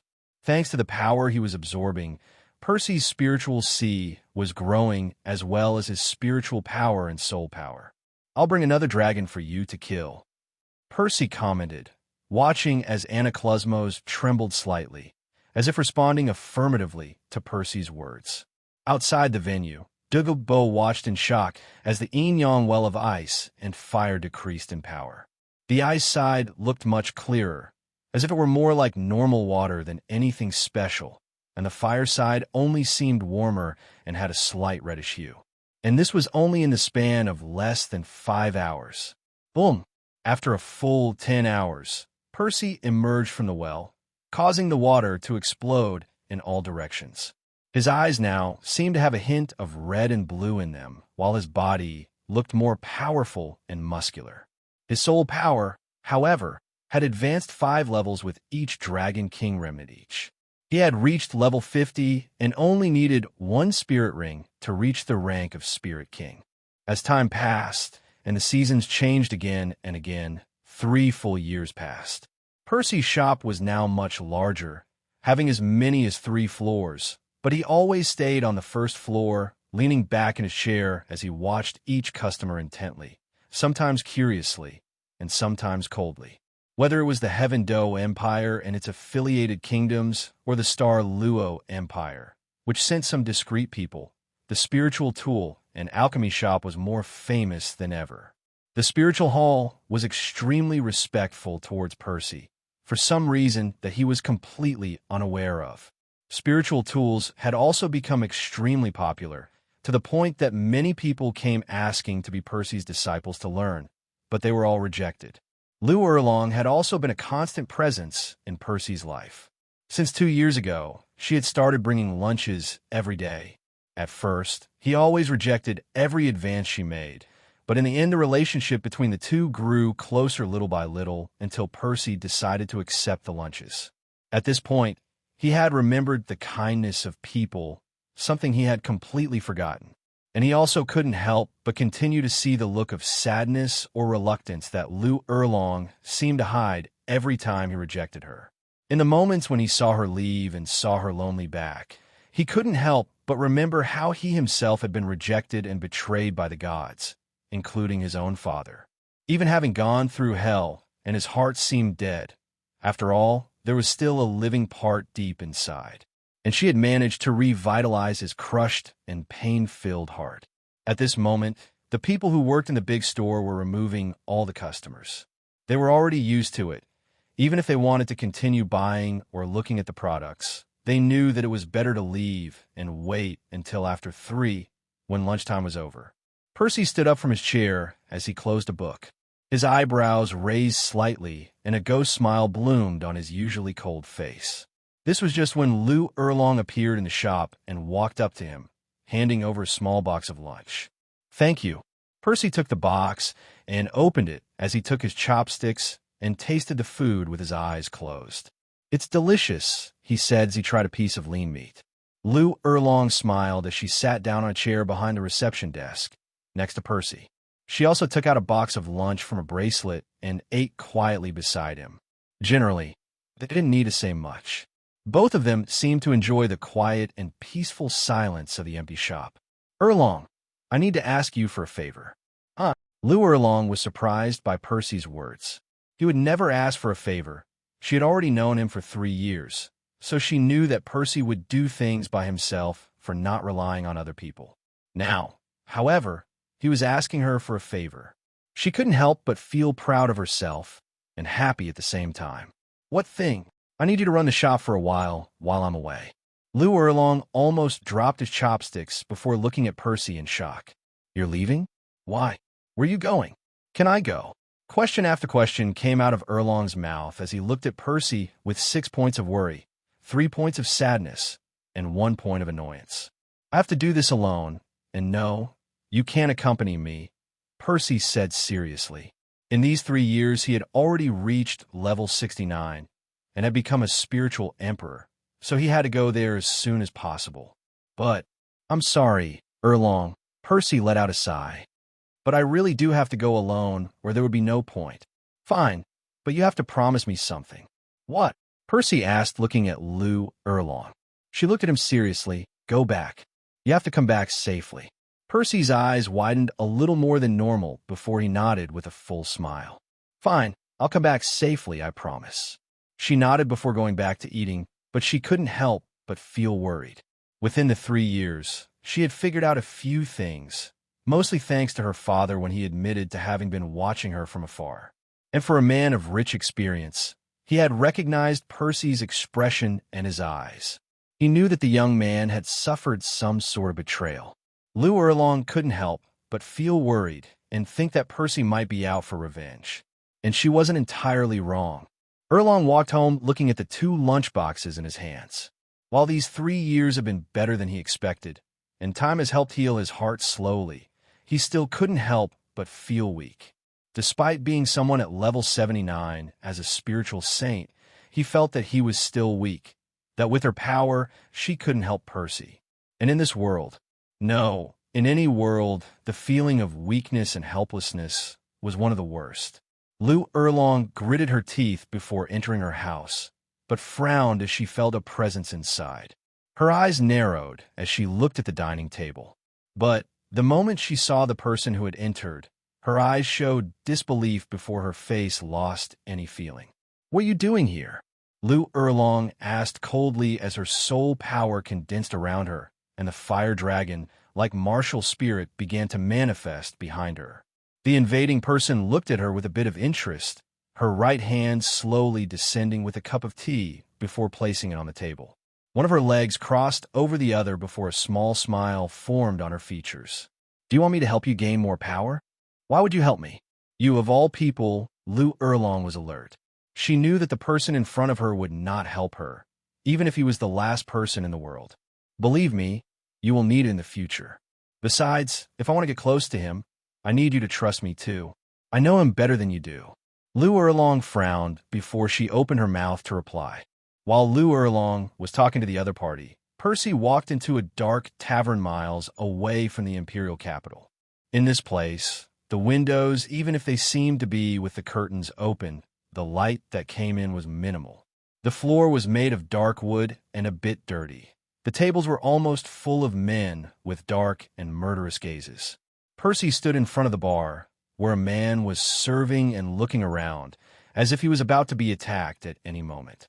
Percy looked into his eyes before speaking clearly and slowly. A Bloody Mary. The man froze for a second, as did all the men sitting at the tables. Percy could feel the predatory and even mocking gazes of all of them. Are you sure? The man asked nervously. Percy glared at him, as if he was looking at an idiot and daring him to ask one more time before killing him. Seeing this, the man gulped and pulled out a larger-than-normal cup. It contained a red liquid that seemed to boil with some bubbles slowly bursting all over the surface. Percy only looked at this for 3 seconds before taking the cup and starting to drink. For a few seconds, the only thing that could be heard in the tavern was the sound of Percy's throat as the red liquid ran down it. Everyone was silent. Some, however, slowly moved their hands to their waists, where they held their weapons. Despite being spiritual masters, they knew that in this place they should not underestimate anyone. Of course, if Percy had faltered even a little, they would mock him to death. But right now, when Percy drank that liquid, they knew what it could mean. Thump! With a loud slam on the bar, Percy put down the cup as his eyes condensed into a red color as he looked at everyone inside the tavern. If you want to kill someone, learn to hide your murderous intentions. Percy released his martial spirit and slashed forward, eviscerating more than 10 men in one go. Intestines and other organs accompanied by a large amount of blood were expelled, staining the floor and walls of the tavern. And at that moment, the rest stopped, staring at the spirit rings now ascending from Percy's feet. Yellow, purple, black, black, black, black. 6 spirit rings manifested, proving his rank as a spirit emperor. 6 spirit skill, saber truth. Percy muttered before swinging anaklusmos, releasing a large amount of saber intent in the form of bright red slashes. The men were barely able to say anything. Their bodies were cut, torn apart, and mutilated from all directions, causing the entire tavern to be painted blood red. At that moment, He didn't stop and looked at the bartender with his eyes condensed with killing intent. "You should already know my purpose in this place. Open the entrance." The man just ran and pushed the bar, revealing an entrance on the ground below it. Percy just nodded and jumped in, not at all afraid. The depth wasn't too high, and the darkness wasn't a problem when using his spirit power to sense his surroundings. He walked forward, passing through the dark path that descended further and further with time. When he reached the exit, a middle-aged man with a vicious appearance was waiting. He is covered in black armor and carries a spear circling on his warhorse. "You have ignored the rules of the City of Slaughter," the man shouted in a hoarse and powerful voice. "If you want to enter, you must defeat me." Percy looked at him coldly, holding his sword. He knew that in this place, spiritual abilities did not work. You could only use the power of your body and the martial spirit in its base form. Since when does the City of Slaughter have rules? You are supposed to do whatever you want in this place. Percy spoke coldly as he took a step and slashed forward with all his strength. In the City of Slaughter, he had no idea of holding back in battles. He knew that one wrong step could be his death. The scary knight growled as he saw how dangerous the slash condensed with saber intent was, so he charged with his spear at full speed. But, to his utter surprise, his spear was split in half before he came to a complete standstill. Percy snorted reluctantly before walking forward, passing by the scary knight. When he moved his hand up, a token with the number 9,000 jumped out at him. At the same time, the scary knight split into two. Percy ignored this and looked ahead, where a dark, walled city was visible. The walls were really large, and the scent of blood could be smelled from where he stood. Terrifying screams echoed throughout the place as a purple moon hung over the city at a seemingly low height. Closing his eyes, Percy heard an emotionless voice ringing in his ears. 9 trials of the Azura God. First trial. Kill 1,000 people in the City of Slaughter. Time limit of 1 year. Reward. Age of all spirit rings increases by 500 years. Percy seemed to ignore the voice, but he was actually hanging on every word. When he heard his first task, he looked out at the city with determination. Now my path truly begins. In a land that, thanks to a legend, is said to be blessed, a huge, beautiful valley full of colors lay waiting for the right people. And in front of a beautiful, sparkling lake and beautiful flowers that seemed to dance with the breeze and release a scent that would make many people fall in love, 2 women were standing side by side. The first one had long black hair, reaching the end of her back. Her skin was a pretty white tone, and her facial features were delicate that seemed to be taken from a painting. Although her large black eyes now seemed full of life, a glint of worry constantly appeared. Her well-developed figure was clad in black and gray armor that gave her a heroic touch. "I still can't believe that I agreed to come with you." Lou Erlong's sweet and melodious voice rang out as she looked at the huge lake in front of her. But, in the end, even if she seemed a little reluctant, she shook her head to look seriously at the woman beside her. "Now tell me why you know Percy." Bibi Dong. Bibi Dong's beautiful and noble figure stood beside Lou Erlong, now wearing black robes with a golden lining. Her scepter was gone, as was her crown, leaving her wine-colored hair loosely cascading down her back, and her wine-red eyes flashed for a moment, almost as if she was remembering something. You could say that the moment where we meet hasn't happened yet, but at the same time, it's already happened. "What?" Lou Erlong looked at her with a frown. Bibi Dong shook her head. "I've already answered you. Now, whether you're able to come up with something more concise, that depends on your capabilities." "You?" Lou Erlong was not satisfied. The woman beside him could be considered an old love rival. She, like Lou Erlong, fell in love with Yu Xiaojiang. In fact, it was before Erlong met him. And now, it seemed to be the same with Percy. Lou Erlong was not satisfied. She was not convinced. But Bibi Dong opened her mouth again, speaking slowly. "I assure you, I'm not your enemy, much less Percy's. Why are you helping me? You brought me all the way to the Star Luo Empire for this." Bibi Dong smiled lightly before sighing as she closed her eyes. "I'll tell you if you manage to obtain what's at the bottom of the lake." What's at the bottom?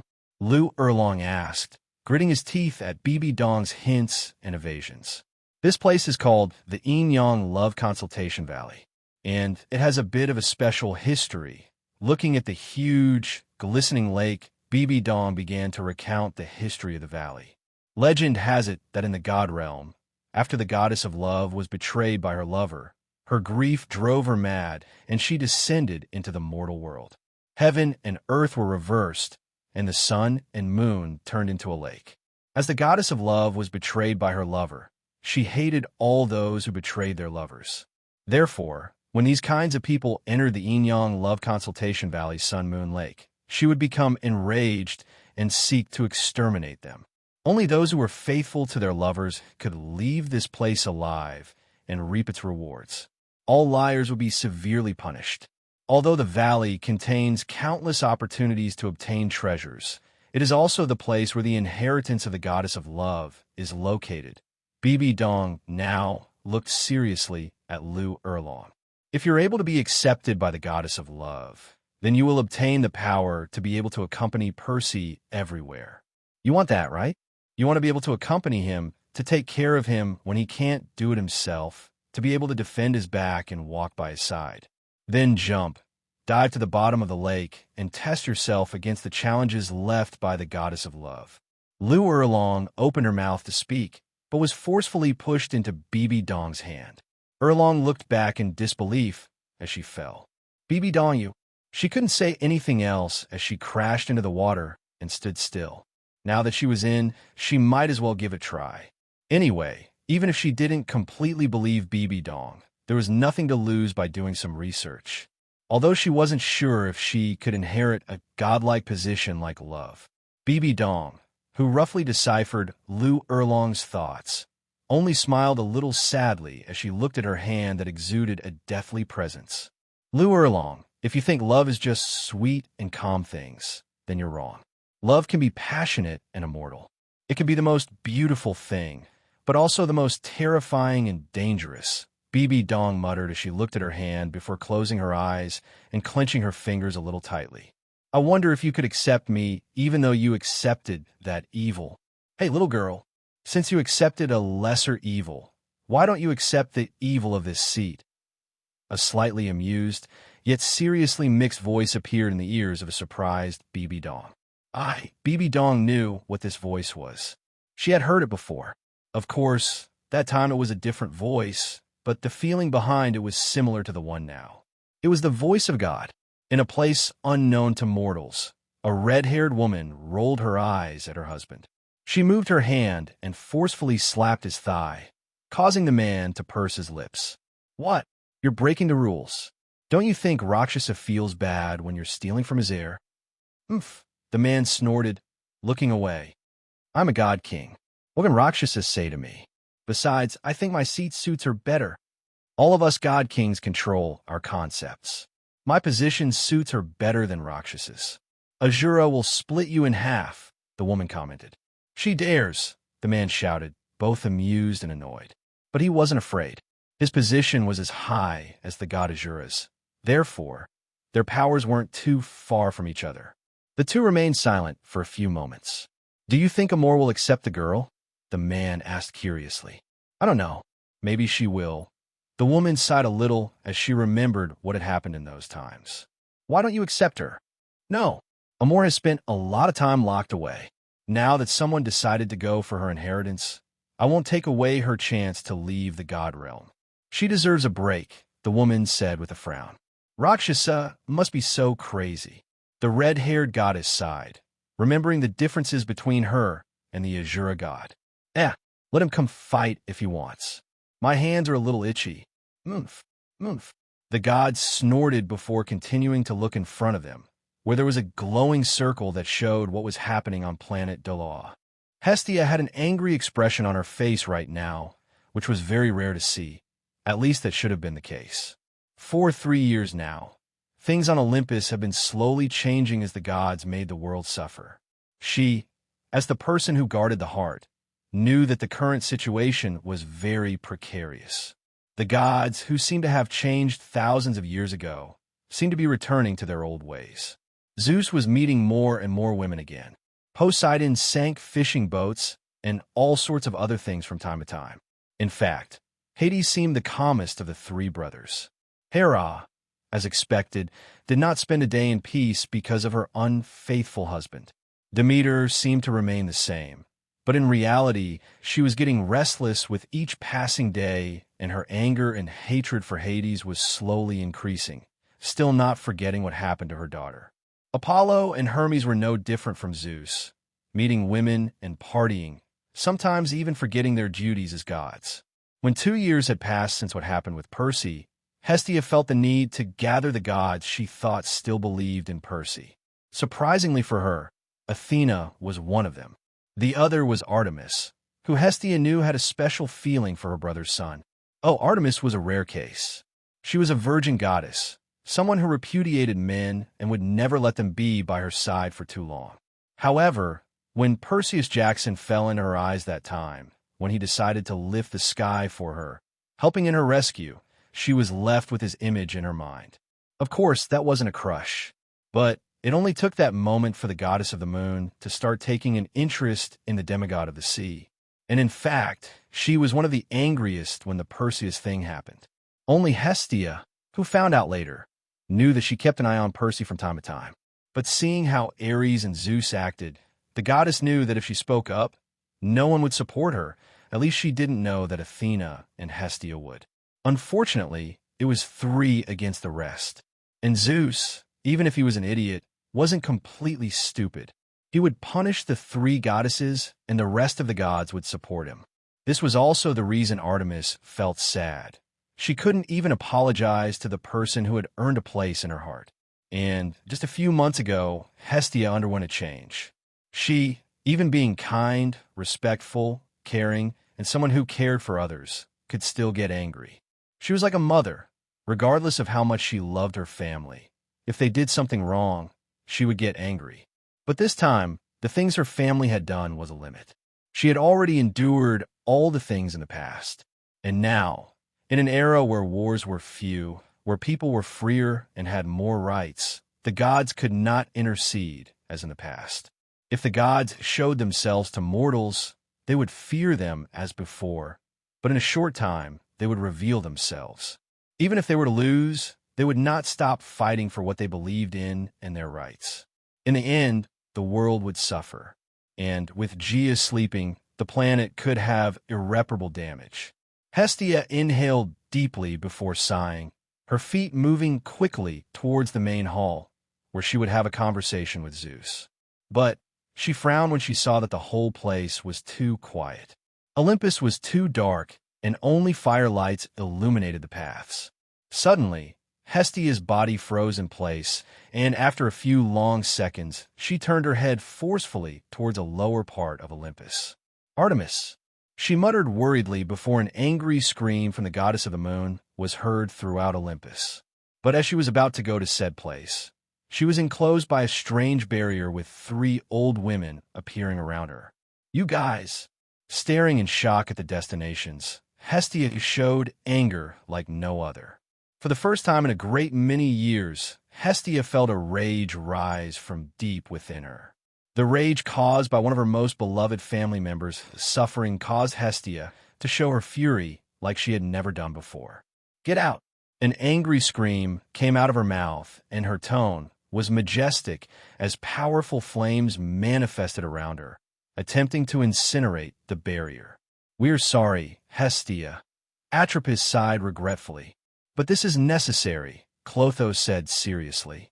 If we want Zeus to be defeated for good, this has to happen, Lachesis stated firmly. I said, get out.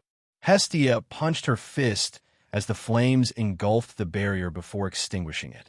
She jumped with all her might before descending towards where her niece was, only to see her being thrown by Ares from the top of Olympus. No, a sad and angry scream came out of her mouth before she approached a surprise god of war. The flames that had appeared around her spun like a tornado in her fist before striking Ares' head. The force behind the blow surprised the god of war, and he felt immense pain on his face. In fact, in a second, the pain had been so great that he suddenly stopped feeling it as he flew out spitting golden blood while his face burned, revealing his bones and flesh in pieces. The face of the god of war, Ares, had been disfigured in a single blow.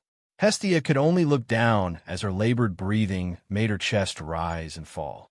Her expression was desolate as her tears ran down her cheeks. Her eyes, dazzling with love, warmth, and care, trembled as they filled with mist before beginning to change to a furious fire color. Her head slowly turned towards Ares, who was shaking on his knees as he covered his face. His eyes were like two flames, but they seemed to waver at the wound that would not heal. "Where is she?" Hestia's voice rang out and spread throughout the place. She clearly saw Artemis fall and then disappear. Apollo and Hephaestus, who had not yet left the place, froze in their spots. The two of them stared at Hestia as if she was the most terrifying thing in existence. "Ask where is She?" Her furious and thunderous voice echoed throughout Olympus. At this moment, the gentle goddess no longer existed. The Fates only watched from afar. Even if they intended to answer said question, it was not yet the time. Seeing Hestia so angry, it was better to let her release all that anger towards those truly responsible. However, they knew that this was the moment when Olympus would be completely, irreparably divided. And they, who practically commanded fate to a certain extent, wondered why they had been granted a king like Zeus. "Apollo, Hephaestus," Hestia screamed as she pointed a finger at them. "From today on, Hestia, the goddess of family, home, heart, domesticity, virginity, and state, I completely disown you," Hestia declared coldly, leaving the two gods frozen. When Apollo and Hephaestus heard those words, they felt as if something left them a little empty. Hestia, curse you, Phoebus Apollo and Hephaestus Aeneas, to never find a place you can call home. From now on, every time you set foot on Olympus, you will feel rejected. Apollo felt like vomiting when he heard those words. He understood that Hestia's curses were dangerous things and only she could undo them. Even Zeus, who was the king, couldn't do much. Hestia, after all, ruled the home. She was the one who guarded the heart. Someone like Zeus did not have the ability to modify such curses. "Hestia!" The angry roar was heard throughout Olympus before a bolt of lightning descended in front of Hestia. The king of the gods glared at his sister, but her gaze did not waver in the slightest. "Get out," was just one word, but reverberated throughout the space, causing the hearts of the gods to grow heavy. Just that single word made them feel rejected, as if this wasn't their home and that they weren't welcome. Everyone but Zeus. Even acting as he did, he was still the king of the gods. His power was no less than Hestia's. Arcs of lightning danced all over his body and exploded from time to time. He looked ready to fight, and his eyes never left his sister's. Lightning and fire met in that gaze. "You're no longer fit to lead this family, Zeus. I am a king," Zeus shouted. "I have been for thousands of years." Hestia narrowed her gaze before disappearing, but left behind words that chilled everyone's bones. "We'll see. When my fire burns upon you, I hope you have the guts to say the same words." The Fates, who remained hidden, immediately retreated. It was time to have a long conversation. Ares smiled as he left his father's temple. He was ecstatic that every single one of his plans was working. He never thought about how easy it could be to manipulate his father when his paranoia was used against him. The man was too small-minded. No matter how people say he was cunning and intelligent, the moment you mention his throne, he turned into an arrogant fool with no brains. Ares walked slowly to the temple of another god. It was the person who would make everything easier for his next move. He made his presence known by increasing his aura and waited a little while. When the doors opened, he entered and walked until he was in front of the person he was looking for. "What are you doing, Ares?" the man asked, narrowing his eyes at the god of war. "I need your help, and before you refuse, I will swear by chaos as a promise." He smiled as he saw the frown of the god in front of him. "What do you want?" he asked again as he stopped his hands for what he was doing. "I swear by chaos that I will never have relations with Aphrodite again." When Ares said those words, Everything went dark for a few seconds, and a pressure enveloped the body of the god of war. "So, will you listen to me now, Hephaestus?" Olympus was silent. Nothing could be heard. The gods and spirits of nature that lived there were nowhere to be found. The constellations in the sky illuminated the city above the skies, along with the fire in the torches along the roads. Artemis suddenly stopped. She frowned and pulled out her bow as the torches went out. She moved at high speed and jumped before turning and looking at her attacker, a man in armor and a large two-handed sword. "Ares, what do you think you're doing?" Artemis asked coldly. Ares just looked at her, smiling before attacking again. Artemis parried the sword with her bow before kicking out and firing a wave of arrows. The god of war stepped back and cut the arrows with precision while grinning fiercely.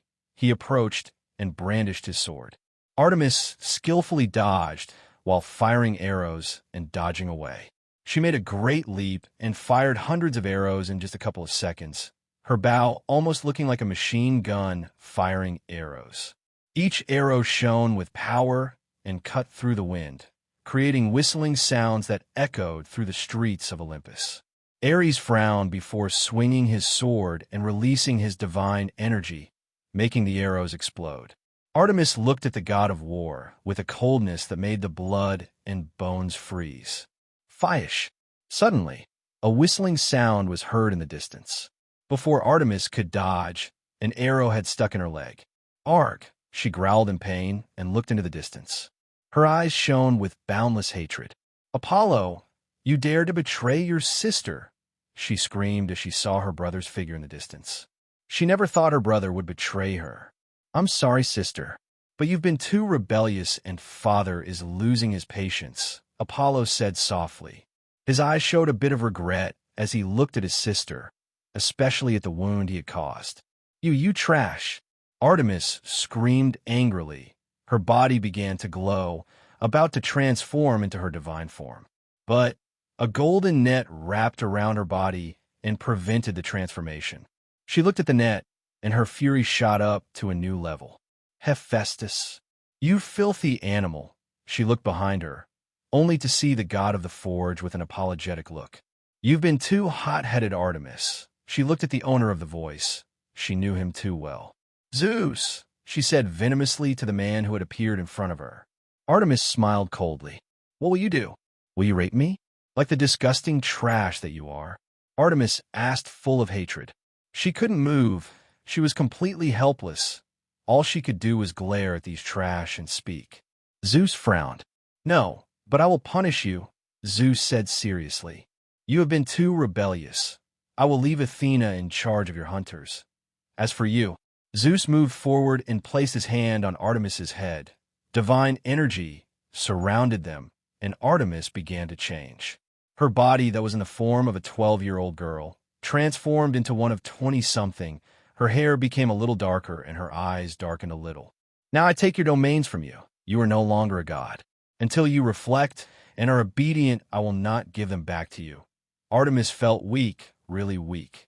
She looked in disbelief at Zeus before he disappeared in a flash of lightning. Hephaestus and Apollo followed a few seconds later. Only Ares was left smiling mockingly. "How does it feel to be so weak?" "Huh, you arrogant fool," Ares said as he approached. He removed the net and lifted her head by her chin. "I would have loved to ravage your body and enjoy it, but Zeus wouldn't allow it," Ares said. Artemis was about to speak, but Ares grabbed her by the hair and slowly dragged her away. "You were always a thorn in my side by underestimating my power, mocking me, insulting me," Ares said resentfully. "Ares, I swear I will kill you in the worst way. No matter how long it takes, I will kill you." Artemis screamed, full of hatred as she struggled to get out of the god of war's grip. Ares suddenly stopped. "We can't have that, right?" He smirked before pulling her in front of him. "Enjoy the fall, Artemis." Ares smirked before kicking her body.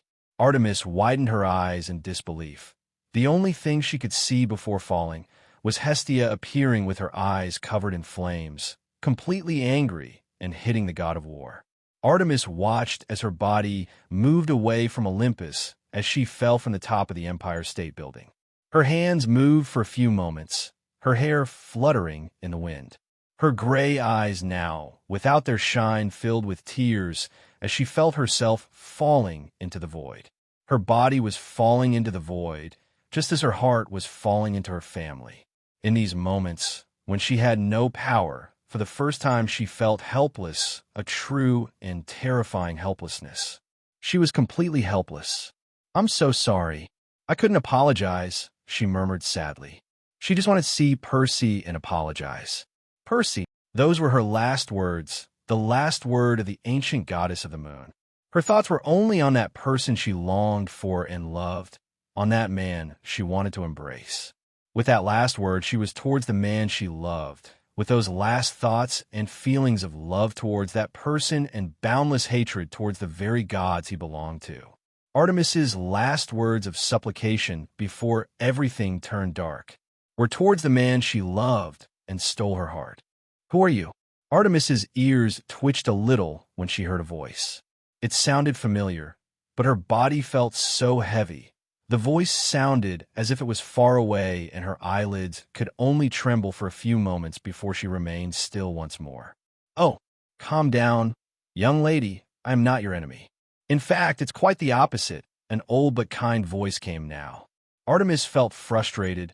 Her mind was working, but she barely had any strength, and she could only listen to what these people were talking about around her. "Hestia, calm down. He is telling the truth. He will help us to send Artemis to a place where she can recover better and become strong without needing her now lost divinity." A third voice appeared after the one now, identified as Hestia, snorted in annoyance. "Athena, so you're involved in all this too. Even the fates intervened so that I wouldn't help Artemis. What the hell is really going on? I don't understand." "Young Hestia, this also has to do with Percy, so you better listen carefully," the ancient male voice spoke slowly. "Percy," Hestia muttered in disbelief, staring at the old man. Artemis would have looked at him too if she could, but now she could only listen intently. Yes, Athena should already know, but Percy was destined to become a god. Sadly, what happened with Apollo and the three god emperors alongside Python caused the threads of fate to be manipulated to a certain extent. Only after Apollo defeated Python once again did fate return to its original state, but the damage had already been done. After he became a god, it was only a matter of time before a civil war began to brew. Percy, as someone important on one of the two sides, would end up ruling Olympus. Well, that's a little summary, though you should have already realized all the bad things that are happening without him in the whole equation. "Why?" Artemis heard Hestia's voice. She asked a single question, but her voice was a little shaky. "Why him? Isn't everything he's done enough? Isn't everything he's suffered enough?" Hestia asked out loud, showing how dissatisfied she was with all of this. The law of the universe dictates that everything grows until it dies, but the universe must continue to exist. The universe is always constantly expanding, and the law of the universe will never let it stagnate. Percy's destiny exists so that planet Earth and the galaxy it is in will not die out before its time and follow the course of the universe. Hestia, you have to understand that no matter what planet it is, as long as there is life on it, it will exist alongside the power of heaven and earth in the universe. There are planets that exist as higher level planes, and Earth should be one of them. Regrettably, the continued existence of gods on the planet has caused it to stagnate. The planet I sent Percy to does not allow divine existences to live on it for more than 100 years, after which it will begin to die. Do you know how long gods have existed on Earth? Too long. Hestia, too long. If the gods had created a higher plane like in other galaxies, the main planet, Earth, would have already let the normal inhabitants enter the ranks of higher planes. Humans would grow up to be able to use the power of heaven and earth, and animals would grow up with them. Planet Earth is a special existence, but it's completely stagnant. Athena's voice sounded next. "Hestia, Percy is special. He's no longer just someone with a special destiny. He's also the person who could save Olympus, at least to the gods who didn't betray him. And what does Artemis have to do with all this?" Hestia asked just what Artemis wanted to hear. Even if she was tired, she could still think. and she didn't understand what she had to do with all this. While she felt safe with Hestia by her side, she still didn't understand some things the old voice said. Percy believes that all of Olympus is to blame for his suffering, and if he has to kill everyone to feel better, he wouldn't hesitate in the slightest to slaughter them all, the old man said seriously. And why don't you tell him the truth? Hestia asked angrily. You said you sent him to another planet, so you've helped him for a while? So why didn't you tell him about all this? Even if I did, he would still hesitate. I, after all, am the person who is partly responsible for the creation of Olympus. Without me, the primordials wouldn't have been born, and without them, the Titans wouldn't exist. And without the Titans, well, I think you get the point. You. Hestia's voice trembled a little, and if Artemis had her eyes open, she would have seen her with an incredible expression and wide eyes. You are chaos. Those two words made Artemis shiver for a moment. The name chaos made the entire room become colder, but also inexplicably more alive. It was a totally strange feeling. Artemis, she's in love with Percy, right? Chaos asked, but it sounded more like a statement. And Artemis, who was listening, wanted to be swallowed by a whole. She thought that no one knew. She had thought that she hid it really well. But now it turns out that Chaos knows. And the way he said it, then Hestia and Athena should have already found out a while ago. How embarrassing. Then it's good to send her to Percy. She could try to form a friendship with him, try to apologize, which they've wanted to do, and stop him from killing all the gods of Olympus. Artemis used all the power she had in her body to clench her hand into a fist as she slowly opened her eyes. At that moment, a slightly dull gray eyes, she noticed that his hair had turned light brown and had grown to be about 20 years old. His low and weak voice was clearly heard by the three. Hestia immediately rushed towards her while carefully checking her while combing the hair on her forehead carefully. Even if I say that I can send you, it won't be easy, young lady. The old man looked at her seriously. Artemis didn't look away. She just nodded slowly and with difficulty. She knew it would be difficult. After all, Percy had been sent to Tartarus, and she couldn't even imagine how much suffering she went through. Worst of all, she didn't really do anything to help him. Whether it was out of fear of wreaking havoc on Olympus, or fear of descending into Tartarus herself, she didn't do anything. The least she could do was apologize, and the most she would be willing to do a lot to get Percy to forgive her. Artemis, you have to be careful. Even if it's a good idea to try, you can't just go there being driven by your feelings. Do you have a way to make Percy listen to you? Do you know what to say to him when you find him? Besides, you're weak now, and according to what I heard from Lord Chaos, he may be too powerful for you to be safe. Athena frowned as she took 2 steps forward and spoke to Artemis. I don't know if he'll understand. Artemis turned her head with difficulty toward her half-sister. I also don't know if he'll forgive me, but I have a way to make him listen to me. Yeah, Chaos looked into Artemis's eyes before smiling slightly as she shook her head. It seems that fate and karma between you two are more intertwined than I thought. Interesting. Well, you have to recover and prepare so that you can go to Planet Doola. Artemis just nodded a little, but her weak eyes held a trace of unwavering determination. She might not care if gods like Ares or Zeus died at Percy's hands, but Hestia and Athena were different. Even if only the 3 of them were left out of Percy's vengeance, it would be fine. As for her brother, Apollo, Artemis no longer had any feelings for him. She turned her head toward the window in the room she was in, watching as a small bird landed to rest while looking up at the moon that seemed smaller than usual. However, in another place, where the moon was a purple color and hung really close to a dark city, a young man was moving on a bed while sleeping. He was dreaming. His body seemed to have become smaller and had fallen to the ground. At that moment, she could only see a few feet as a beautiful melody played around her. Whoosh! But that beautiful melody turned into screams of pain and sorrow as a sword appeared in front of his eyes. The man, who seemed to be sleeping, forced his eyelids open, revealing 2 terrifying red eyes as he pierced the owner of the sword with his hand, directly crushing his heart. Blood exploded at that moment, staining the bed and his face with vital liquid.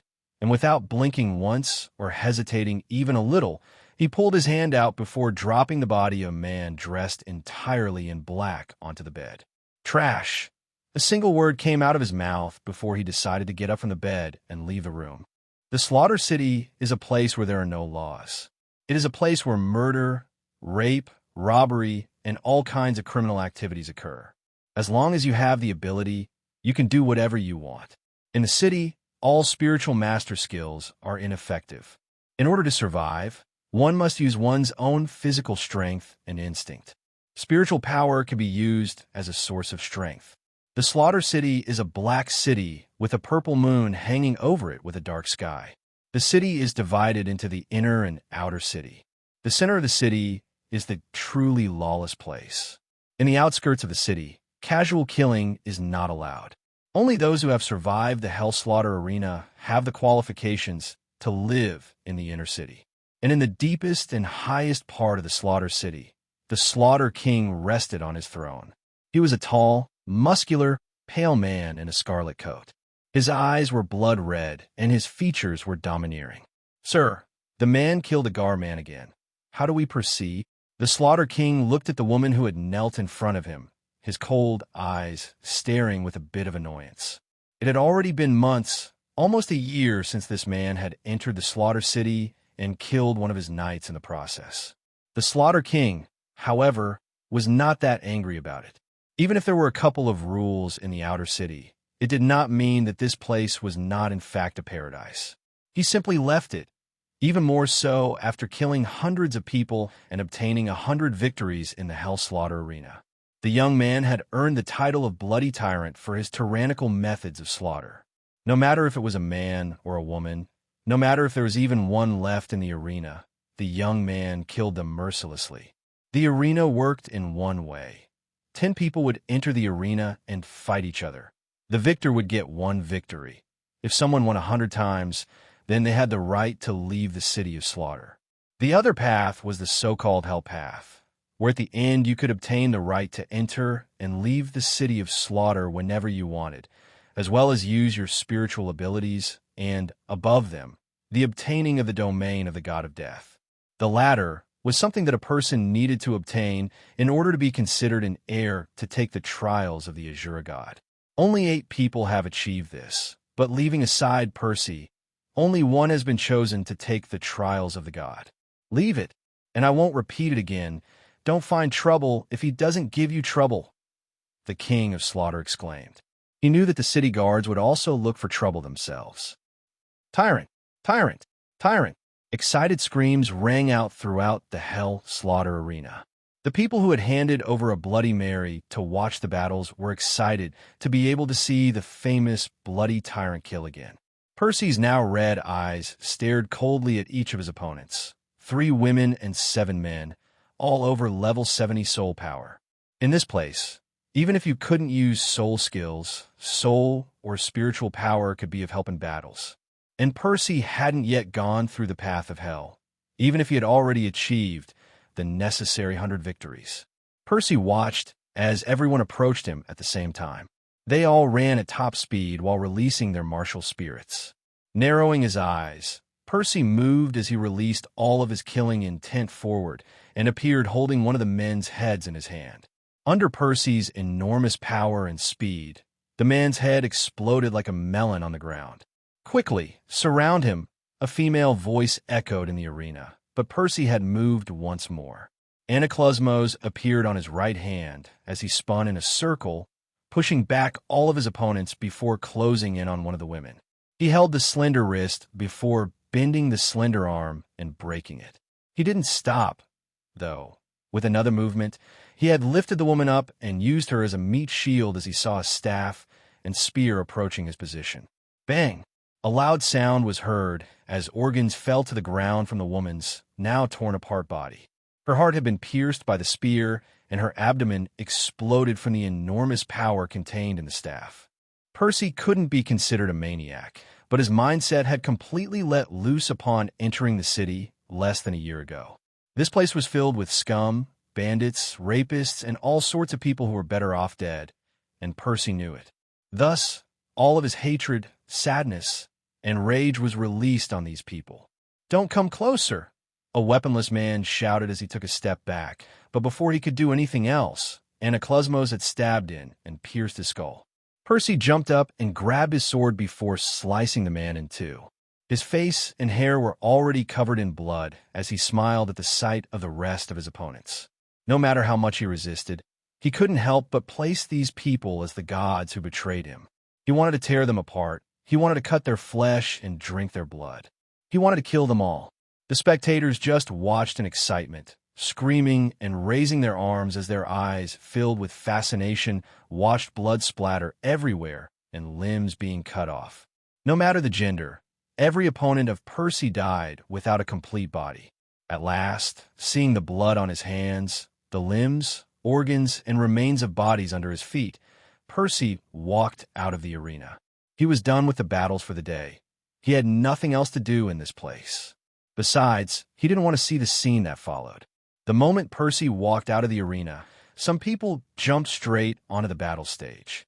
Their laughter could be heard as they grabbed the remaining body parts while the blood on the stage began to fall through openings below. Some men grabbed women beside them to start having sex without caring about the stairs. And as hoarse moans and crazy laughter could be heard, Percy walked further away. When he could no longer hear the sounds of the arena, screams of pain began to be heard from afar. The streets were dark and only lit by glass on either side of the street, but it left truly dark alleys for people who couldn't use their spiritual power well or hadn't trained enough to see in the dark with just their eyes. Tyrant. Bloody Tyrant.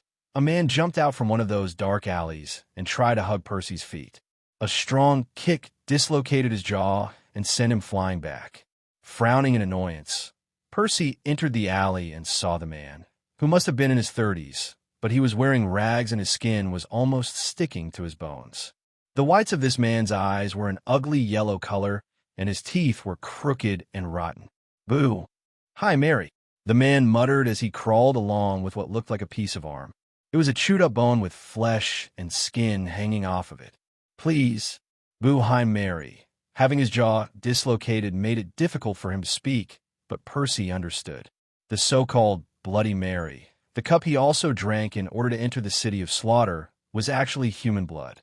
It is made from human blood, but drinking too much of it is unhealthy because it will become addictive. It is also poisonous. This poison does not appear in the blood at first, but it is in the air. Receiving the influence of the poison in the air, as well as the agitation of killing intent, one needs blood to appease the agitation. As time goes by, perhaps it will become a habit. This poison within the blood will cause excitement, even to the point that people will become even stronger. But if the agitation within the poison comes out, there might not be anyone who can resist it. Many people were addicted to this and did not mind doing anything to get a little of it. There was also the matter of food. Only the strong could eat normally. Not to even talk about the weaker ones, the Bloody Mary addicts and madmen like the man in front of him, who even ate human flesh from the dead left on the streets. Percy stared at him for a long moment as the man continued to beg while crying and kneeling with his chewed arm in front of him, as if it were an offering or an exchange. However, raising his foot, Percy kicked him and stomped on his head hard. Under the surge of power, the madman's skull split open before his head exploded, staining the ground in blood, pieces of brain, and two deformed eyes bouncing and rolling slowly. Percy simply turned around without even seeing the corpse. But at that moment, a voice sounded near his ears. When Percy heard the voice near his ears, he immediately jumped forward before kicking the door of the nearest house. Inside, just like in the entire city, a faint smell of blood filled the air. Two pairs of eyes looked at Percy with fear. As it was already known throughout the city of carnage, then it was clear the fear of some. "If you don't want to die, you will stay out of the house until I come out." No more was needed. Just Percy's gaze could make the worst criminal tremble, so the two men immediately left.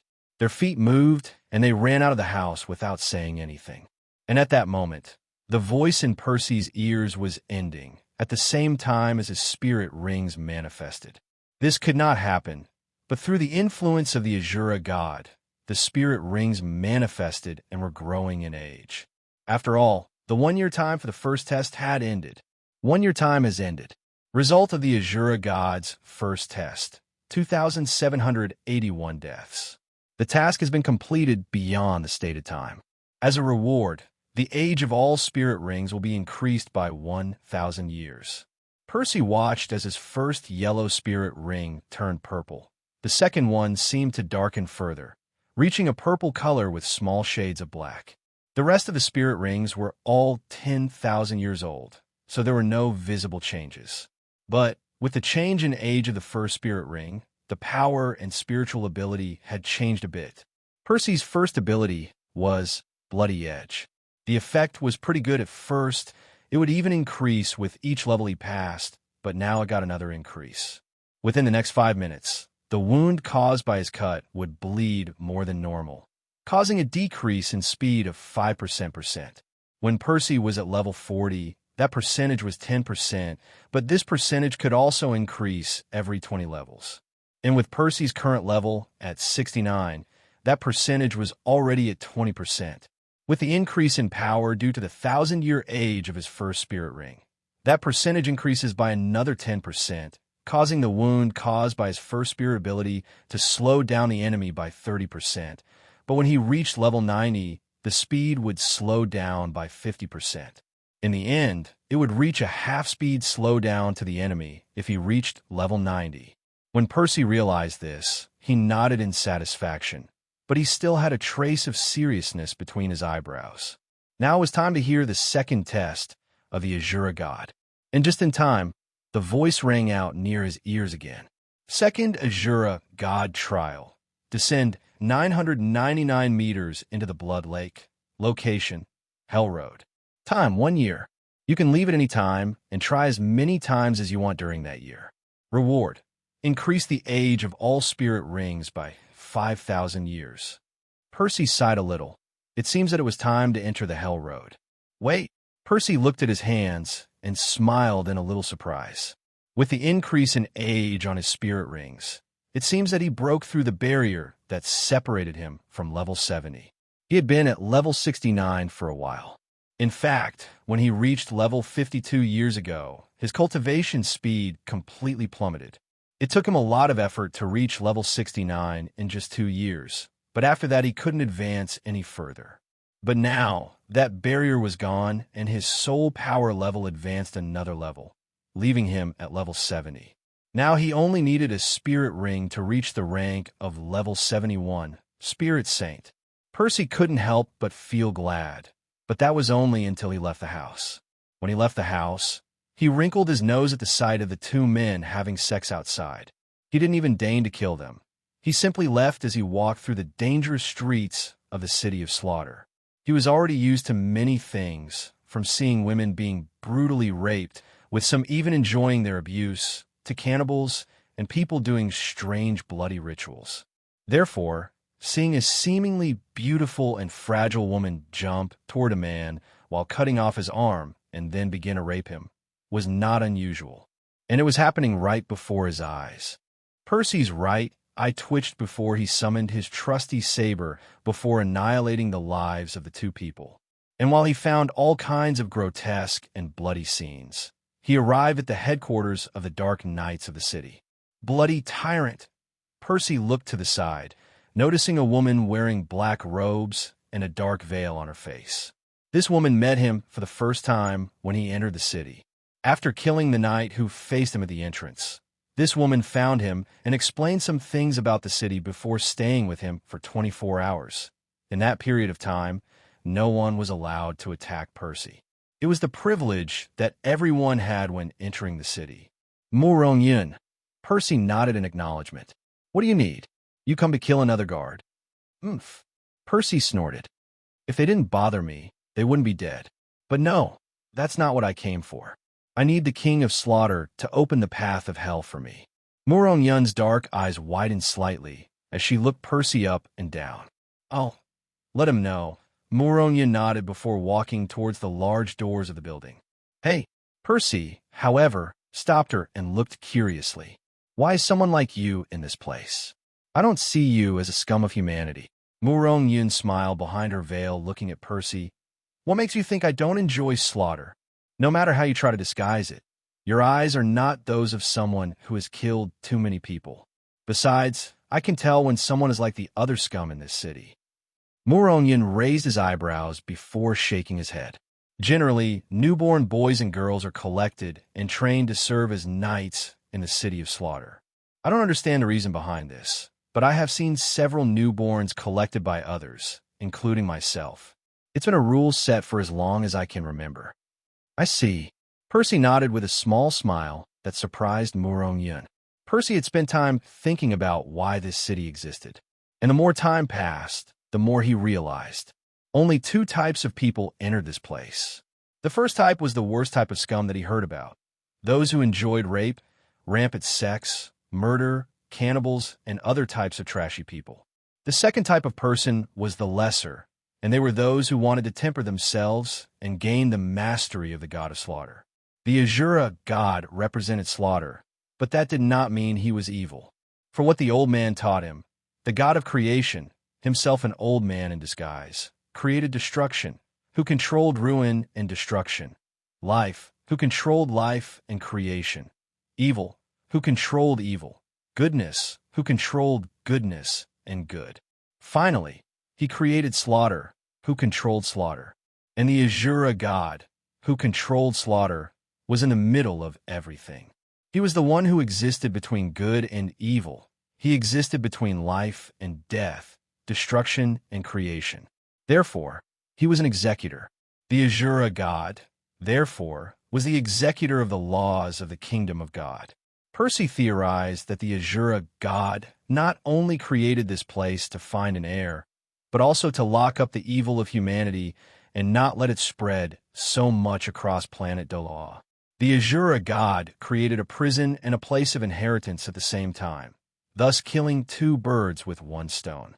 If that was so, then it wasn't strange that he left rules or something to help some newborns with opportunities. After all, children couldn't be blamed for their parents' sins. That made him a little happy, so he smiled. A short while after waiting, Murongyun came out again. The Slaughter King said that you can only enter the Hell Path after a subsequent battle in the Hell Slaughter Arena. Well, Percy nodded seriously before turning and returning the way he came from and entering another house. After all, in this place, you could live wherever you wanted as long as you had the power. The King of Slaughter sat on a throne at the highest point of Hell's Slaughter Arena. His elbow was on the armrest while his fist rested on his pale cheek. An unusual, almost human-like light shone in his eyes, while a small ghost smile was stiff on his face. He, like many others, was watching the life-or-death battle on the stage. Blood flew and stained the ground as men and women roared. Percy, known as the Blood Tyrant, fought ruthlessly, cutting and piercing flesh and bones. But today's battle was unusual. A man in his 50s was fighting Percy. This man seemed to be over level 80, and he fought fiercely. His body was tall and sturdy, with large hands that seemed to move the wind with simple movements.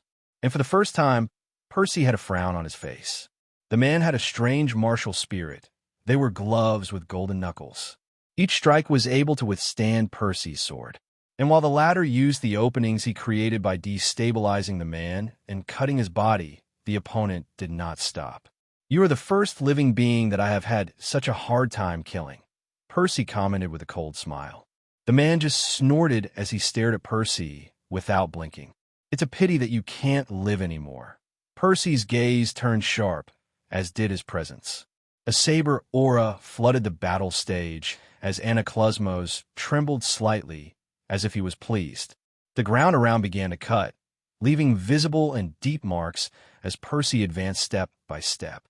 He didn't run or jump, he just walked, taking one step after the other. And with each step, the intensity of the saber aura seemed to increase to the point that the man felt the hairs on his arms being shaved and his skin cut. "I will not die at the hands of a brat," the man roared as he clenched his hands into fists. The muscles all over his body bulged, and he leapt forward. Percy just waited for him, stopping his walk. His saber rose as he raised his right hand and then came down with force. The man saw how the saber seemed to increase in size, but it was just an illusion Anaclosmos was still the same size. But under the unstoppable momentum of the god-slaying saber, the man's fist shattered. At that moment, even the king of slaughter, a level 99 pinnacle existence, was paralyzed as he felt the force of the saber.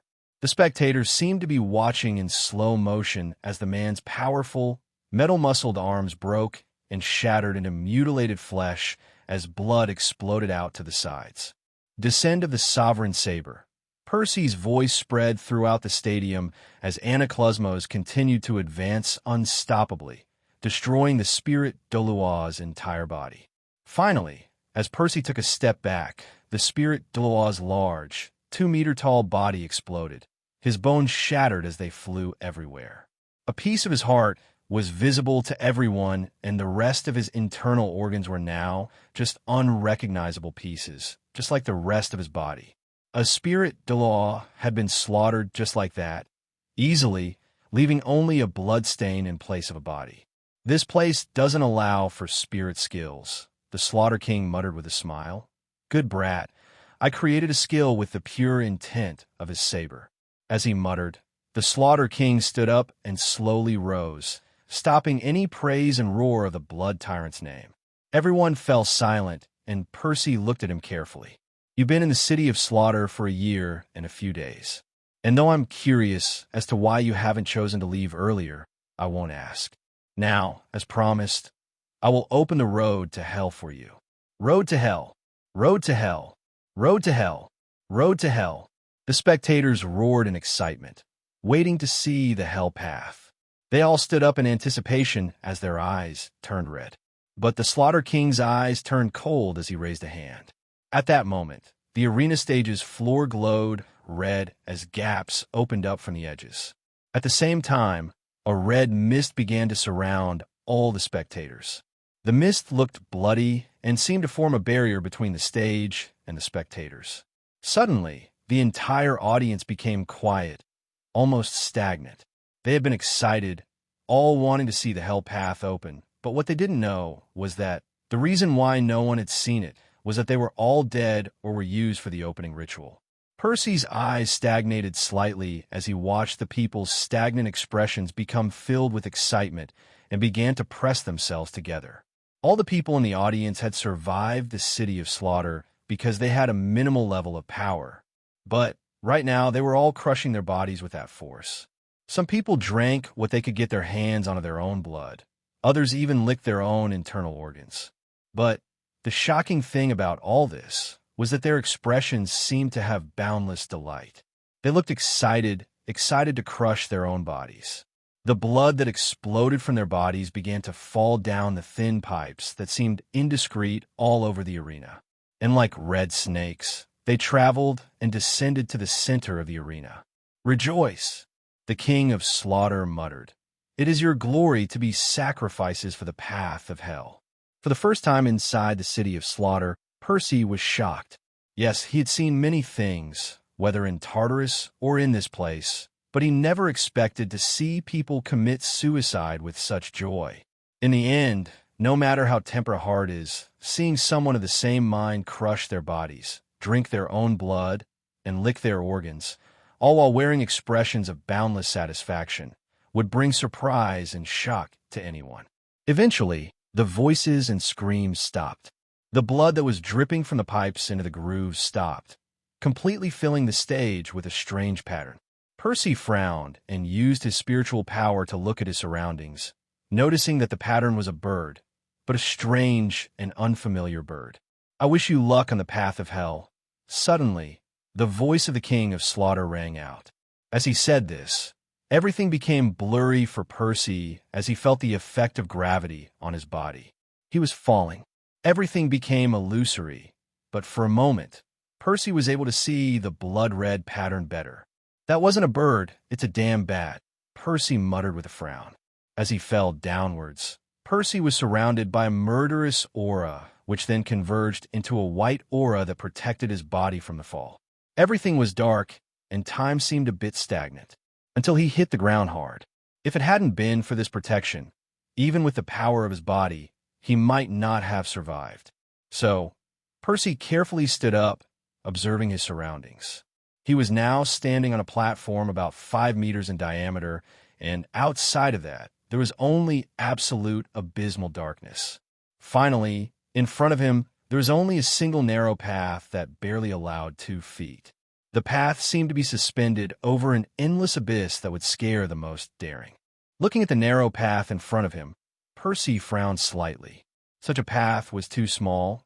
It would only admit a single person, but even then it seemed too narrow. It would barely allow him to move comfortably, and falling would definitely lead to his death.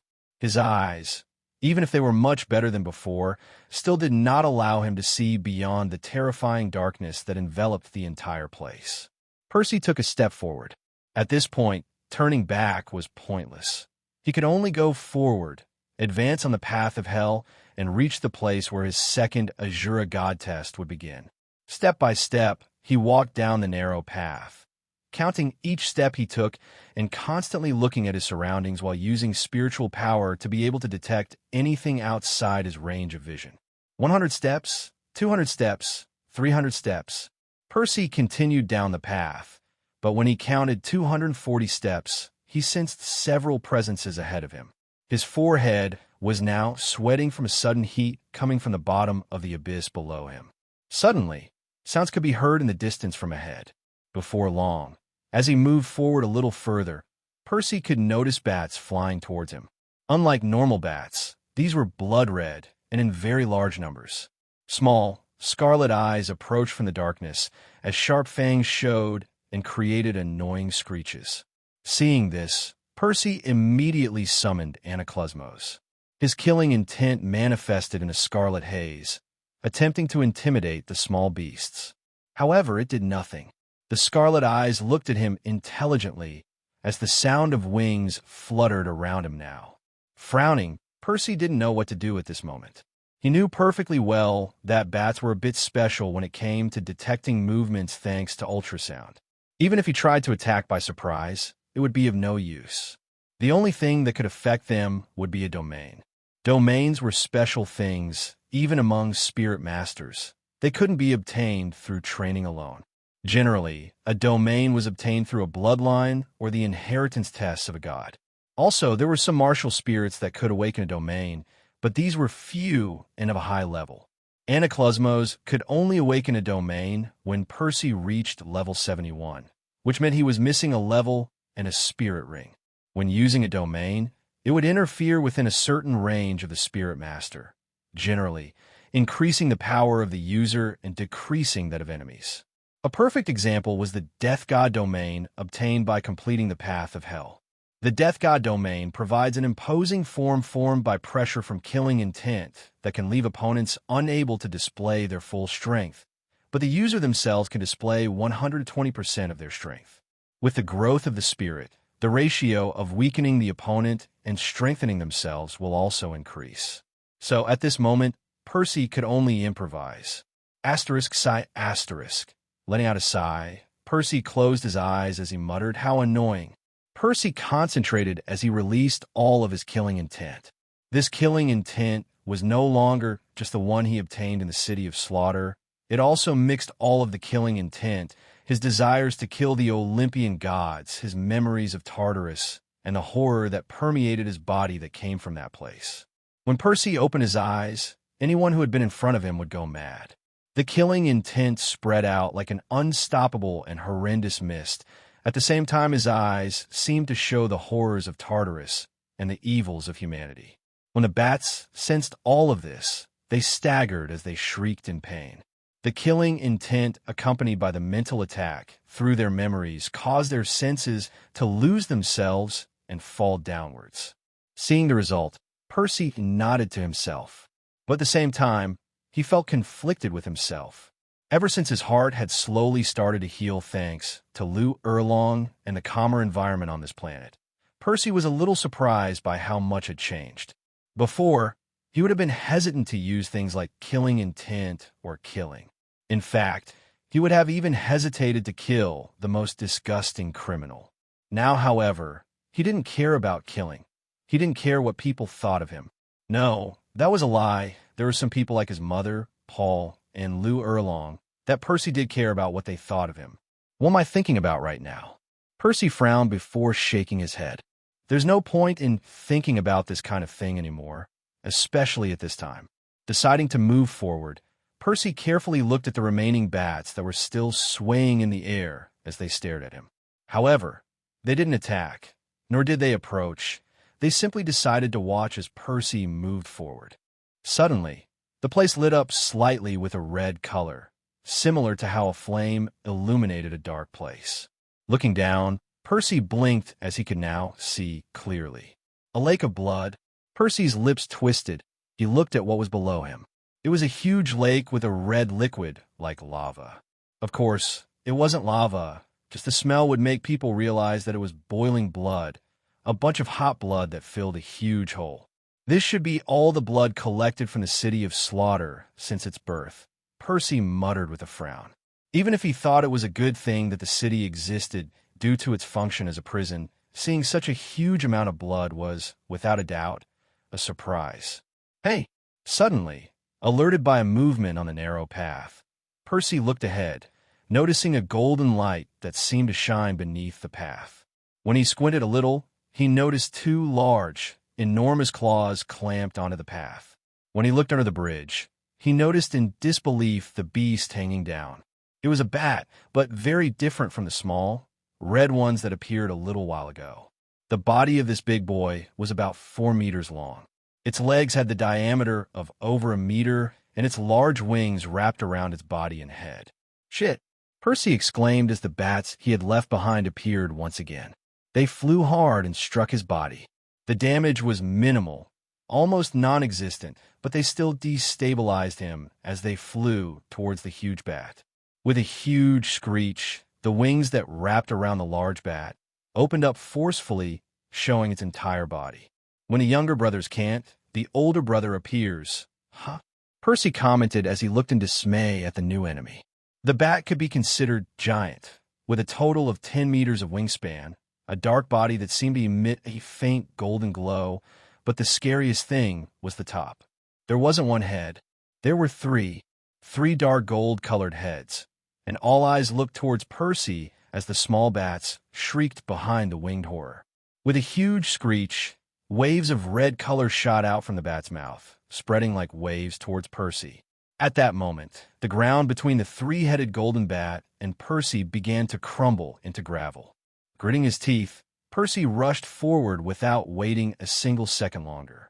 From his experience, one should never destroy a multi-headed beast using the one-by-one method. That could only bring disaster. Therefore, the best option with this type of beast was to simply destroy all the heads at the same time. Also, he couldn't use his spiritual abilities right now, because if he could, he would have used his 5th spiritual ability, Saber Above the Sky. This spiritual ability allowed him to control his saber from a distance, to the point where he could even fly while standing on it. Sadly, he couldn't do such a thing, so he used another method, jumping on the heads of the dark golden 3-headed bat. Ugly bastard! Shouting angrily, Percy landed while using the force in his feet to cause a bit of damage upon landing. But the battle was just beginning. Letting out an angry shriek, the dark golden 3-headed bat shook itself while producing a sound that would make eardrums burst. Percy's ears bled, but he ignored the pain completely. He was so used to pain that something like this didn't even make him blink, but it would be one more disadvantage. The smaller bats, seeing the difficulty the older brother was in, charged hard, slamming their bodies into Percy. Get out! Screaming and releasing all of his horrifying intent from his body, he caused the small vermin to fall into the lake of boiling blood. When he saw this, Percy didn't delay and stabbed his saber into the Bat King's back, right near his neck before he moved his hands, causing the beast to plummet in pain. But, as if they were being controlled, the smaller bats stopped falling and flew towards Percy immediately. TCH, this thing seems to have the ability to control them. Percy growled before punching out with his fists, causing them to crash into the wall on one side of the massive place. Now that the lake of blood seemed to illuminate the place more brightly, he realized that the entire place looked like the inside of a volcano. It wasn't one, but it resembled one, and at the bottom, boiling blood exploded into large and small hot bubbles. Rocks broke loose from the Bat King's sudden movements and fell into the lake of blood. His shrieks sent barges of scarlet waves everywhere, trying to knock Percy off his back. Holding Anaklusmos with his left hand, Percy punched again and again with his right hand. His plan wasn't to avoid falling into the lake. After all, he would have to descend to complete the second test of the Azura God. What he wanted to do was hit the Bat King as much as he could and then cut off the heads when they were inside the lake of blood. Boom! A loud explosion echoed in the place as Percy caused the beast to crash once more into the rock wall. Key! The shrieks continued to ring out as the massive wings flapped up and down.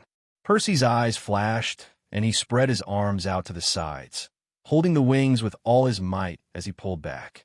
When the dark golden, three-headed Bat King realized that it couldn't fly properly, it was too late.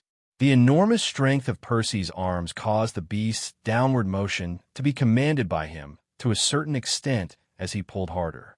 Boom! Bang! Suddenly, from the lake of blood, a scarlet pillar with countless ancient characters exploded. Afterwards, stairs rose up next to a platform where the pillar was located. Azura God, Percy muttered. He had realized that this should be done by the Azura God for his test. After all, even if he was a title Doola, he couldn't go too far down into the lake. This platform, stairs, and pillar should be part of the test to be able to descend. Roar! Roaring and exerting all his strength, Percy made the bat move towards that spot, and when he was a good distance away, he tore off both of its wings. A horrible, pain-filled screech echoed through the road of hell as blood exploded out from both sides, and its wings were forcefully torn off. Percy jumped up as he pulled back his saber and landed. At the same time, a loud sound was created as the body of the dark, golden, three-headed Bat King collided with the platform. The 10-meter-long body, now filled with its own blood, thrashed around as the three heads opened and closed their mouths, releasing waves that made the walls rumble. Placing one arm in front of his face, Percy used all his strength to hold himself up. The beast's physical power didn't seem to be that strong compared to its wave power. Each wave sent powerful winds in all directions, causing even the boiling blood to rise a little and the walls to tremble with rocks falling. When the humming and shaking stopped, Percy did not hesitate and jumped several meters onto the body of the dark, golden, three-headed Bat King. No matter what winged animal it was, they would all suffer a great amount of damage and pain if their wings were torn off by the roots the way Percy did. And right now, the huge bat was having a hard time getting up. At such a moment, Percy cut off all three heads in one go. Blood splattered, and the heads separated from the main body. But even so, the body of the huge bat was twitching, and the eyes of the three heads were moving back and forth. The vitality of this Bat King was enormous. It definitely could not continue living, but even at death's door, it kept moving, trying not to perish. Letting out a sigh of relief, Percy watched in surprise as a black spirit ring rose from the body of the Bat King. However, he soon frowned. This bat's age should be over 15,000 years old. Percy was unsure of attempting to absorb this spirit ring. While it could give him an excellent spirit ability due to the nature of the spirit beast, his sixth spirit ring was already over 60,000 years old. He didn't want to ruin the path he had worked on by absorbing a spirit ring of a lower age. There was even a chance that the spirit ability he would obtain wouldn't be as good as he thought. Also, absorbing a spirit ring in this place might be dangerous due to the suppression of spirit abilities. It's a pity. Percy let out a slightly annoyed sigh. Even if it's less than I expected, it's still a 10,000-year-old spirit ring. Yes, it was true. No matter the age, even the spirit abilities granted by a spirit ring of exactly 10,000 years old were powerful compared to others that came from purple rings, yellow rings, and not to even mention the white rings. Only ignorant or overly hasty people would integrate a white ring 10 to 99 years. And even if this wasn't the case, leaving a black ring floating there, it was a huge waste. Percy was about to leave, but a strange glow that came from the corner of his eye stopped him completely. Percy looked at the spirit ring and noticed a strange glow in it, He had never seen it before. It was as if the spirit ring was saying, "Come, look at me. If you absorb me, you might get a surprise." Percy couldn't help but get closer and look more closely, but he didn't notice anything abnormal. Percy let out a breath of air before sitting down and starting the absorption. Anyway, maybe he can increase the age of the spirit ring with testing. However, when the absorption began, after 2 hours, a mental shock caused him to spit out blood. Not only that, but the suppression of the place made his body tremble. It hurt, but it didn't matter to Percy. After 3 hours, blood beads began to be expelled from Percy's body. By the time 5 hours had passed, the blood beads had turned into a bloody mist, and the heat of the lake of blood made Percy's body even redder. 10 hours, 15 hours. After 20 hours, the spirit ring finally began to descend from Percy's head, enveloping his entire body. But suddenly, the back of Percy's clothes exploded as 2 protuberances appeared. When 24 hours had passed, those protuberances exploded and formed 2 dark golden wings that emitted a faint bloody glow. "That's it," Percy exclaimed as he opened his eyes with a satisfied smile. "It's an external spirit bone." Looking at his 2 wings with a smile, Percy retracted them and left his back intact before he once again made the 2-meter-long wings appear from his back. Spirit bones were rare. They came in 6 types: right-hand spirit bone, left-hand spirit bone, right leg spirit bone, left leg spirit bone, torso spirit bone, and head spirit bone. Spirit beasts could have 1 spirit bone in them, but it could be 1 in 10,000 of them. And sometimes, some people didn't even notice if a spirit beast had 1 of them.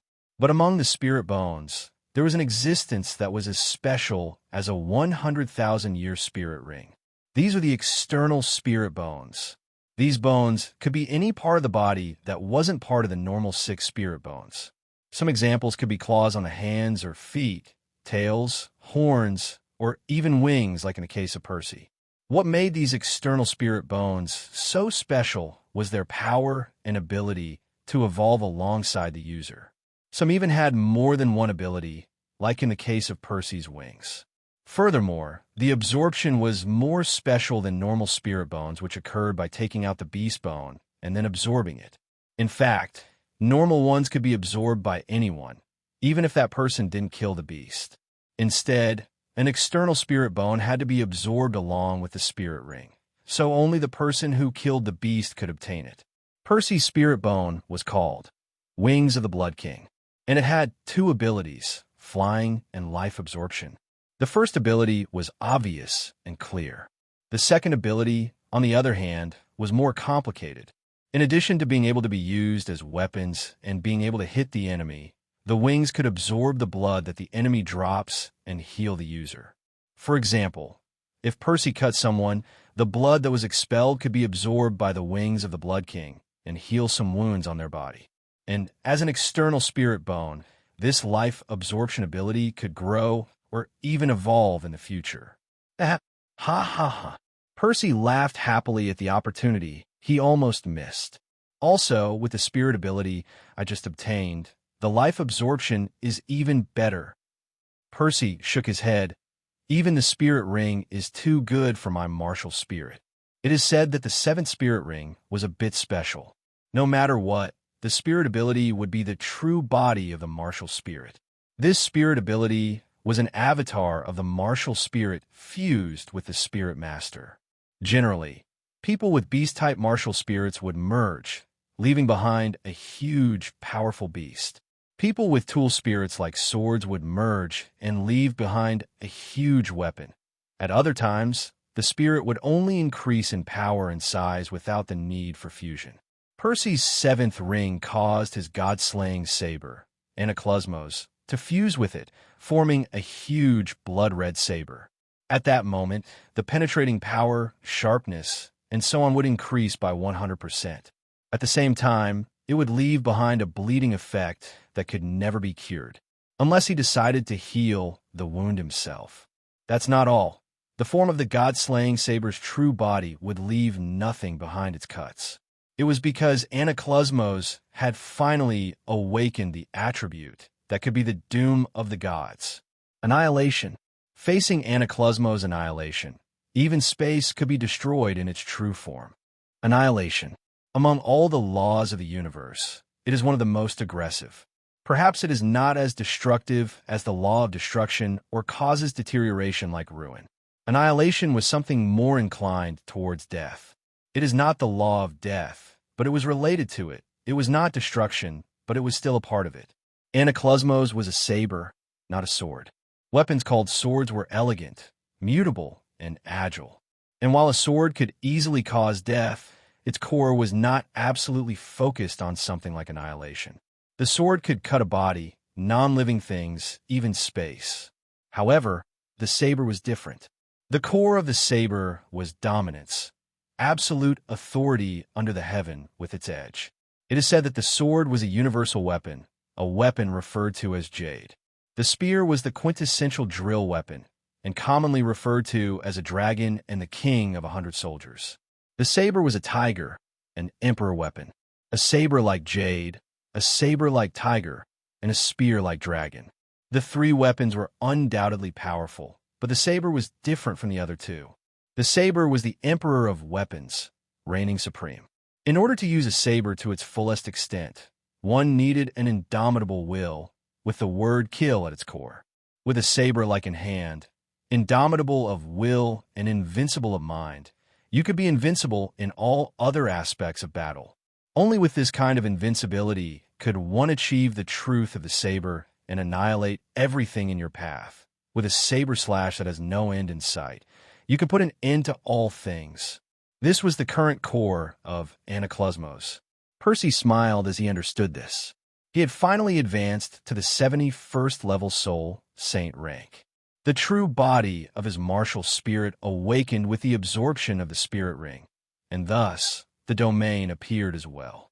Saber domain, divine annihilation. Under this domain, not only did his saber intent increase, everything within his domain range would decrease in total power by 20% and increase his own by 30%. This could also be said in another way. Percy could display power over his 100%. At the same time, every attack would have the attribute of annihilation, causing even the souls of those killed to be annihilated. Even the possibility of reincarnation would be completely eliminated. Knowing this, Percy realized that it didn't matter much how old the spirit ring was. By awakening this domain, even if he was at a disadvantage against the enemy, he could turn the tide of a battle. "You're the best, partner," Percy smiled, and Anaclysmo's trembled for a moment. But, looking up, Percy changed his expression to one of seriousness. He noticed that the huge scarlet pillar seemed to glow and envelop him in a white light. At that moment, it seemed like it was protected by some sort of special field. "Then it's time to begin." "Huh." Muttering, Percy walked towards the stairs that descended towards the lake of blood. The steps were a pure white color that even blood couldn't stick to. Each step wasn't too high, and 3 steps seemed to be 1 meter down. Realizing this, Percy pursed his lips. "I have to descend 999 meters, so more than 2,000 steps. Percy stepped down a step and felt a weight on his body. It was as if gravity was pushing him down to the ground with a bit of force. At the same time, a small killing intent flooded his body. "I understand. That's how it is." Percy didn't think any further. He began to descend step by step. He now understood that the white cloak was a protective field, so that even when he should feel immense heat and his body was burning, thanks to the cloak, this wouldn't happen. In the end, only the pressure and the killing intent due to so much blood would stop him. This was no longer just a test, but also a mental and physical training. As Percy continued down, the field around him allowed him to go down with his eyes open. He could see that beneath the surface it was all red. He could barely see about 5 steps in front of him, and then it was all red. When he reached the 100th step, the pressure made his knees bend, and the killing intent turned his eyes blood red. Percy didn't know because he was concentrating on counting the steps he was going down and resisting the pressure, but it had taken him more than 5 hours to descend that flight. And as he continued down, the pressure increased, causing his bones to ache. So hot. It seems that even with the protective layer, the heat passes through. It was good to have tempered my body in the yin-yang well of ice and fire with those two immortal herbs. If that wasn't the case, I would be cooked right now. Looking seriously ahead, Percy continued his descent to the 300th step. Not good. Percy's eyes widened as the powerful pressure caused him to kneel down. Right now, the heat was a little unbearable. His expression was painful, and even the whites of his eyes were red due to the red veins in his eyes. His forehead had blue veins bulging out as he gritted his teeth.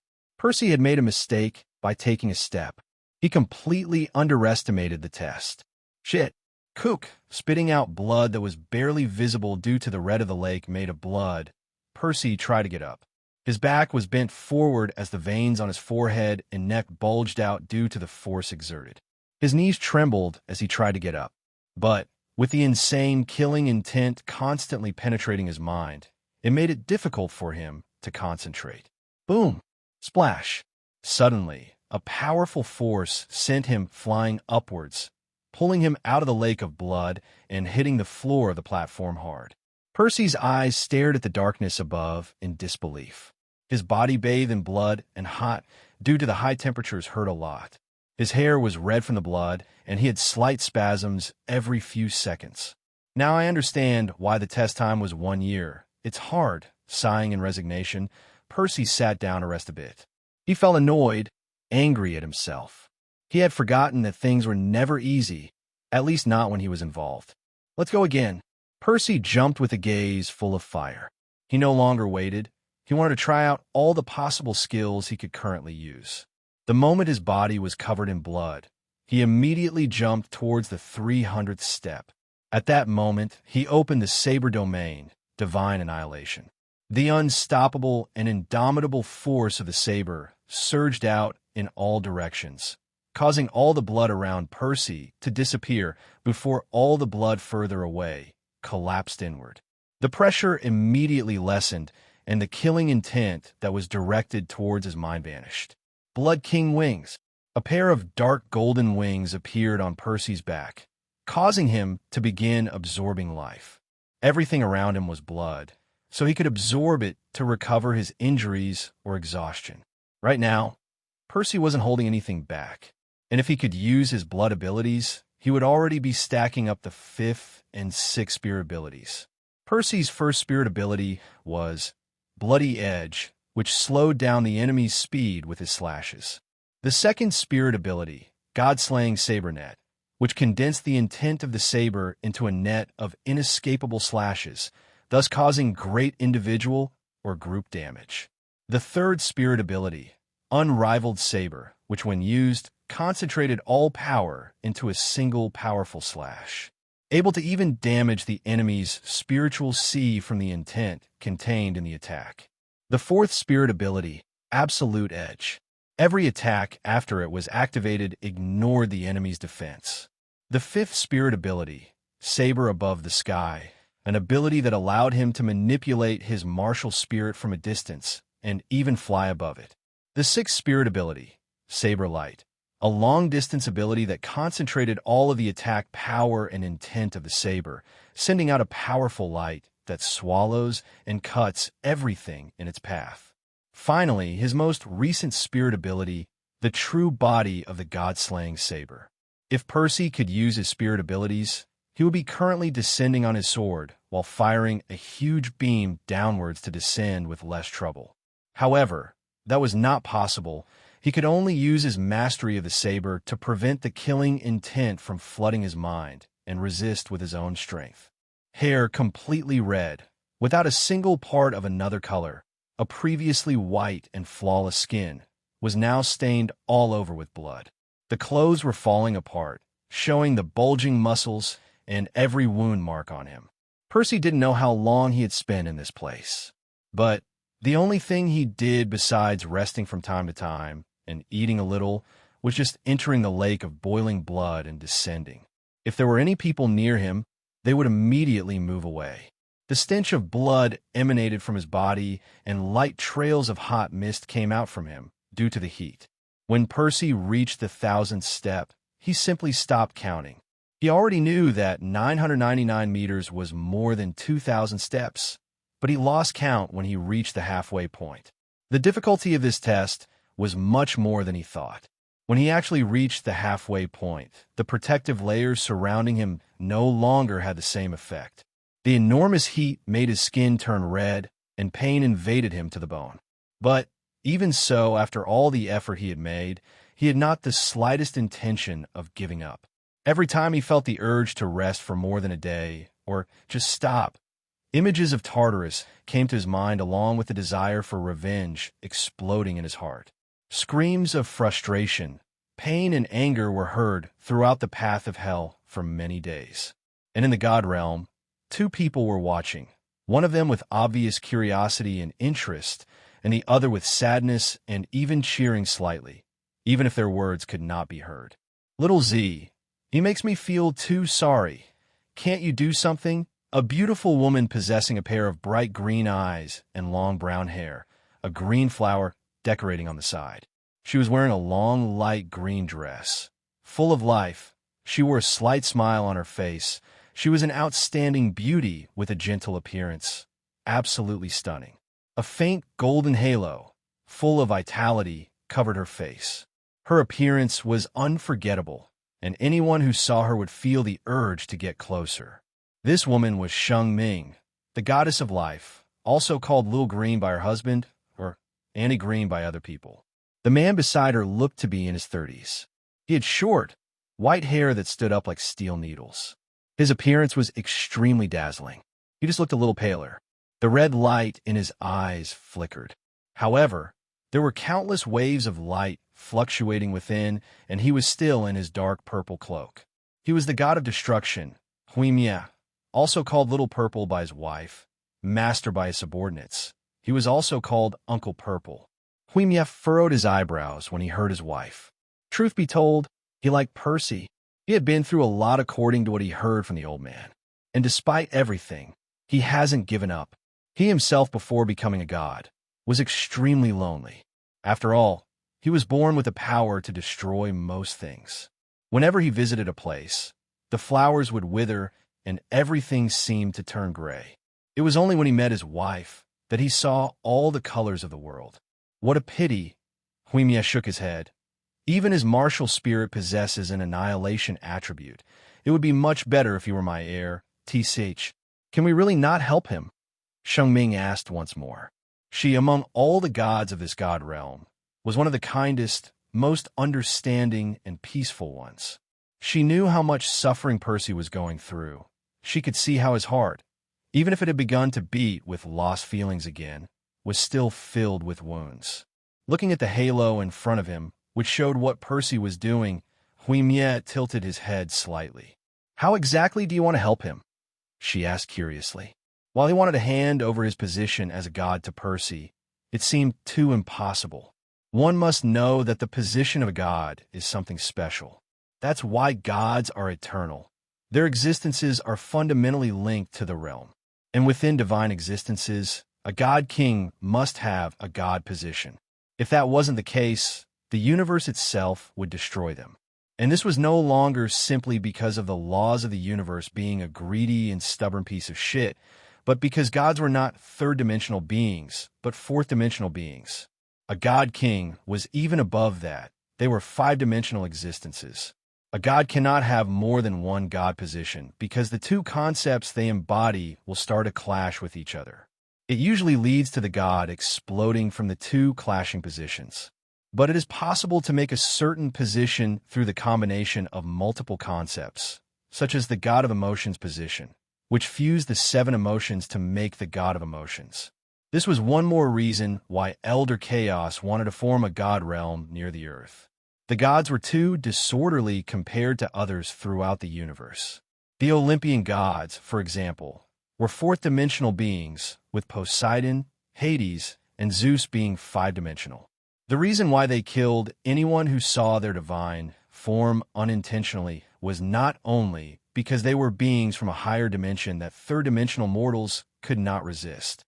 It was also because they embodied too many concepts. If it weren't for those divine forms supported by the power of heaven and earth, the planet's core, and other circumstances, then they would have already completely disappeared. The God realms are not only to manage the myriad planes of the universe, but also to contain these extremely powerful beings without interfering with the expansion of the universe. And it's also one of the reasons why the Earth didn't enter an era of spirituality. The large number of gods made it impossible for the laws to be grasped by mortals, and the power of heaven and earth was so little. The very core of the planet was supporting the life of such beings. Something like that was dangerous. If it were just the primordials, it wouldn't be a problem because they were born from the universe and thus could completely rely on the laws to be immortal and powerful. But it wasn't the case for the gods. Shengming put a finger on his chin as he thought carefully. Even though he felt sorry for Percy's circumstances, he knew that he couldn't interfere too much either. Those were the laws of the God realm. After a few minutes, she smiled as she raised her hand, and on it, a small seed the size of a fingernail appeared. This seed gave off a large amount of life energy in a glowing green light. I see. Huimia nodded as she saw the seed and nodded. While the seed could be considered something powerful in the mortal realm, and even miraculous, it was nothing to write home about. If this was used by a mortal, it could help in the creation of a soul core, nourish the spirit, and empower the body. In the realm of gods, however, it barely had any effects on gods and beasts. At most, it could help grow herbs and trees. Then I will give him something too. Huimia waved her hand, taking the seed before it disappeared from the spot along with something else. Shengming, who saw what her husband sent, immediately cried out in fear. Huimieno, eha!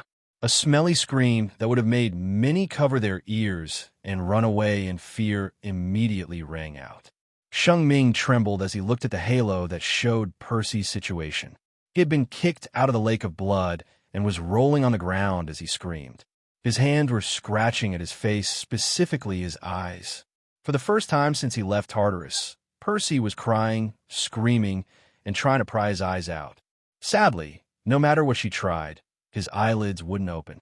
Shengming watched in fear as tears of blood fell from Percy's eyes as he screamed in horror and pain. Huimieu, the god of destruction, shrugged, a little scared and shy by his wife's gaze. He knew that sending him to help Percy would cause such pain, but the benefits would not be any less. Indeed, such pain was worth enduring in his opinion. Furthermore, that could help camouflage the two's help in Azura's eyes. Shengming sent out a wave of her hand, causing a green aura to surround Percy as she made the seed take effect and herself guided the healing and transformation of the body while aiding the creation of a second soul core. At this point, she did not care to interfere any further. The power her husband sent out was not destruction, but ruin. With the state of Percy's heart and mind, it was not strange that he would go mad, or that his mind would break. In fact, dying was a good thing that could happen, unlike being completely wiped out with no chance to reincarnate. The worst part of it all was that time in the God realm was different than that of the mortal plane. It was so much of a difference that 20 years was equivalent to 10,000 years in a mortal plane. That meant that in what was only a few minutes for the two of them, Percy had been resisting the power of ruin for longer. Under the power of the goddess of life/creation, a soul core was forming in Percy's head, where his spiritual sea was. He had actually already formed one in the center of his chest, next to his heart. Thanks to the seed's aura of life, the wounds he was suffering from began to heal, but the aura of ruin began to fight against the aura of life. Percy began to sweat even more as he felt both auras clashing in his head, causing immense pain. It was as if someone was driving an axe into his head and then forcibly cracking his skull open. Percy dug his fingers into the platform as he tried to control this power. In his spiritual sea, two swirling streams of power were fighting and spreading throughout the spiritual sea, wreaking havoc. The swirl of two different powers mixed together from time to time, but then spread throughout the spiritual sea. One side seemed to turn gray as if it withered the entire mind, and the other side was full of life and a beautiful green color. Bang! Slamming his forehead into the ground, Percy groaned as he used everything he had to try and control this. His body spasmed from time to time as his now open eyes changed color over and over again. For a moment, his right eye turned gray. Sometimes it was black and even deep purple. His right eye, on the other hand, was changing from green to gold, and then black and once again back to green. Percy didn't understand why this was happening. But if he didn't persist, even his martial spirit could be destroyed. Anaklusmos could only use his annihilation aura to not be surrounded by the other two auras. Percy couldn't even scream. His mouth was open, but not a single sound came out of it. Bang! Boom! Thunderous sounds were heard in Percy's spiritual sea. It was as if a world was being destroyed and then reborn. At that moment, blood began to flow out of Percy's nose, then his ears bled. His mouth now looked like a tiny waterfall of blood. No matter how he tried, the two energies couldn't be controlled and were destroying his mental sea. Suddenly, in its worst state, no, a single word came out of Percy's mouth. It was a low and really hoarse voice, but it contained a spirit full of determination. His almost transparent figure in his mind, due to the power struggle, became clearer as he gritted his teeth. No, I will die in a place like this. I have to kill Zeus, tear Ares apart. I have to apologize to my mother. I have to... Percy muttered over and over again as he remembered all his grudges and hatreds. He remembered his mother's figure. He remembered that he had to meet his little sister. He remembered his promise with Lou Erlong. A-G-R-R-R-G-H-H-H. A furious scream came out of his mouth as he raised his back and screamed upwards with his eyes wide open. At that moment, his left eye flashed with a gray color and his right eye flashed with a green color. Boom! His mind trembled as if an earthquake was occurring as the two energies began to circulate in different directions. The gray energy and the green energy slowly mixed together as a sphere slowly appeared in the center. Percy gritted his teeth as he continued to move the two energies in opposite directions and slowly mix them together carefully. In an unknown amount of time, it was observed that the green whirlpool now had a gray part and the gray whirlpool had some green. And as the two whirlpools began to form a single two-colored one, the sphere in the middle exploded with a dazzling light, hiding the entire mental sea with its two-colored light. Under the sight of three gods, life/creation, destruction, and Azura, Percy had managed to mix two opposing energies to form a soul core. At that moment, with all of the spiritual power concentrated, Percy's spiritual realm grew from the spiritual abyss realm to the spiritual domain realm, and from there, almost to the divine origin realm. And if he weren't immortal, it would continue to increase. At the same time, the level 71 soul power he possessed increased to level 74. But not only that, his body had transformed, as had his eyes.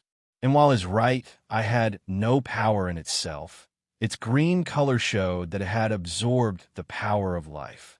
And his left eye, gray in color, showing and giving a feeling of ruin and death, now had the power to invade people's spiritual sea and wither them into oblivion. This was the gift of the god of destruction, the Eye of Ruin.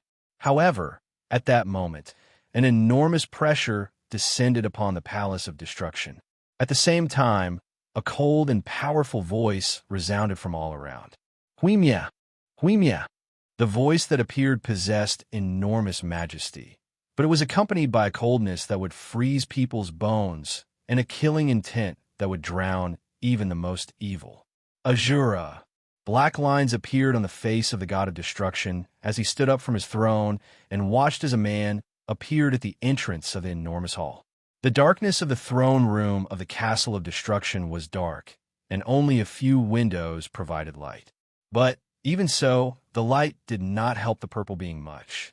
Do you have any idea what you could have caused? Huimia?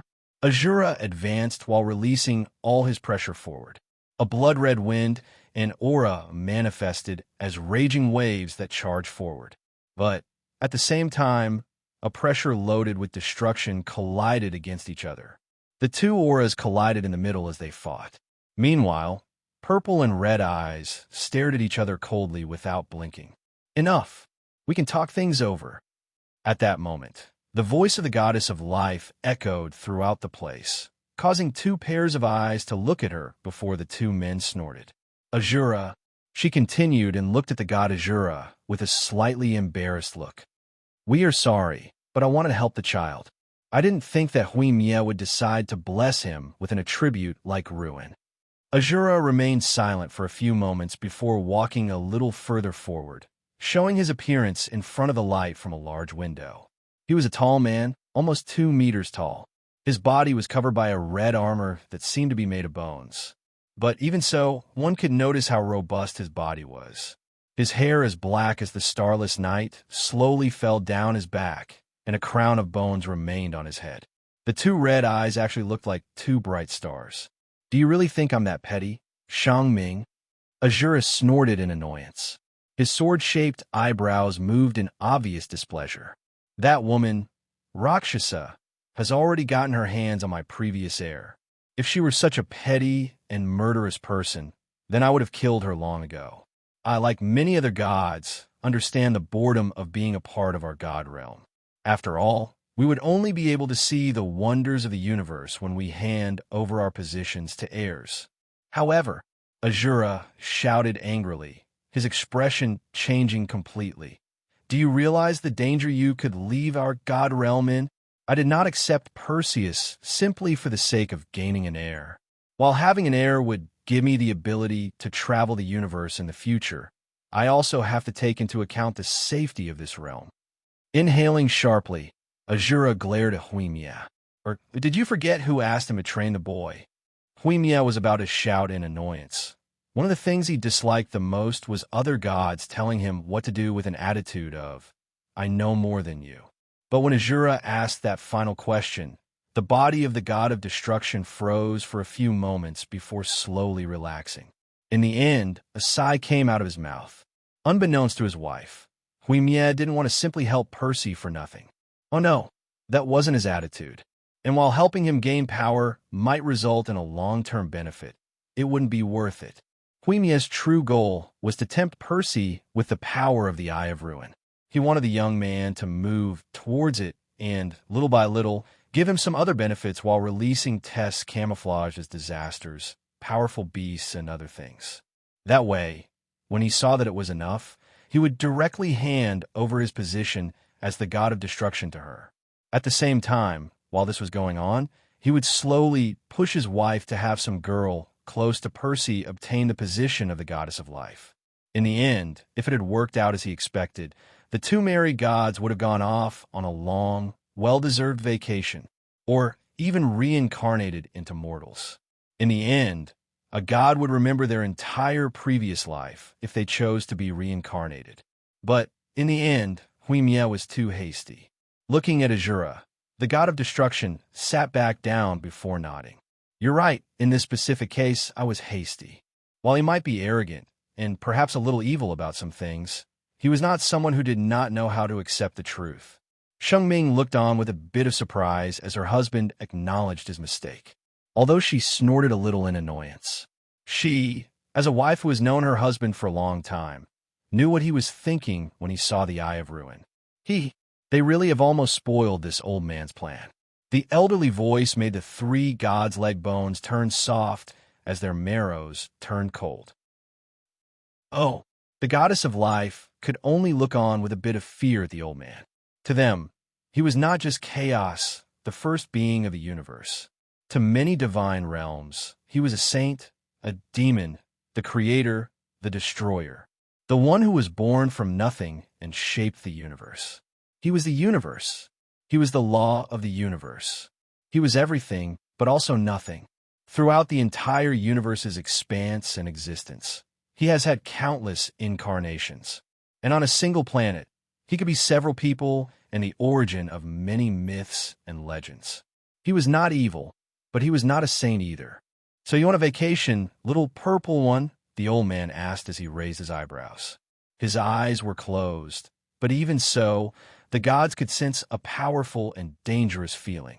Oh, not at all, not at all. This young god still has a lot to do as a god. Huimie shook his hands as his back became drenched in sweat. The old man nodded, but then tilted his head looking at Shangming. So you want the vacation? It seems that your husband does not want to accept the one I had planned for you. Don't worry, this grandson doesn't want to wait. What did he say? Huimia had rushed to speak, but then stopped in shock. Even Azura, who had been frozen staring ahead, turned his head in surprise at Chaos' words. Could you please be clearer, ancestor? Shengming asked with a clear tone of respect. But when the old man heard the word ancestor, his eyebrow trembled slightly. Such a word had been used many times to refer to him, but there came a time when he simply could not accept such a thing, and not because he was someone timid or anything else, but rather because in the development of many worlds, people have been born that you can only call idiots. And yes, well, feeling like the ancestor of those people is, but completely ignoring his internal problems, the universe side. Do you think you could hide your plans from me, children? He asked with a slightly tired look. His appearance was like that of a father watching his children when they do something wrong and try to hide it, but, in said process, fail miserably. On planet Doola itself, there is a woman who could function as the inheritor of the position of the goddess of life. You can look for her at the place called Moon Pavilion in the Heaven-Do Empire. Regrettably, if you want to hand over your position, that girl needs to find a way to overcome the mutation problem her martial spirit was born with. As for the position of the god of destruction, looking towards Huimia, the old man stroked his beard for a moment, thinking some things over. Actually, you have two options, both equally good. Please speak, sir, Huimia requested respectfully. The first option is to hand over your position to Percy through a kind of container. This so-called container has to be a person related to the young man, so that when he enters we can call it destruction mode, then the Azura position would be temporarily transferred to that container, the old man mentioned while glancing at Azura. He knew perfectly well that Azura could have done that in the future. The other option is the most common one, handing over your position to another person. The old man raised his hand, and the image of a young woman appeared in front of the three gods. But this image was not static, but what was happening to said woman at this moment. Her emotions and even her thoughts could be felt. It's not suitable, Huimia frowned and said immediately. While love may be an agent of destruction, her thoughts are scattered all over the place. Love, grudge, revenge, hatred, affection, fear. The girl doesn't even fully understand her emotions.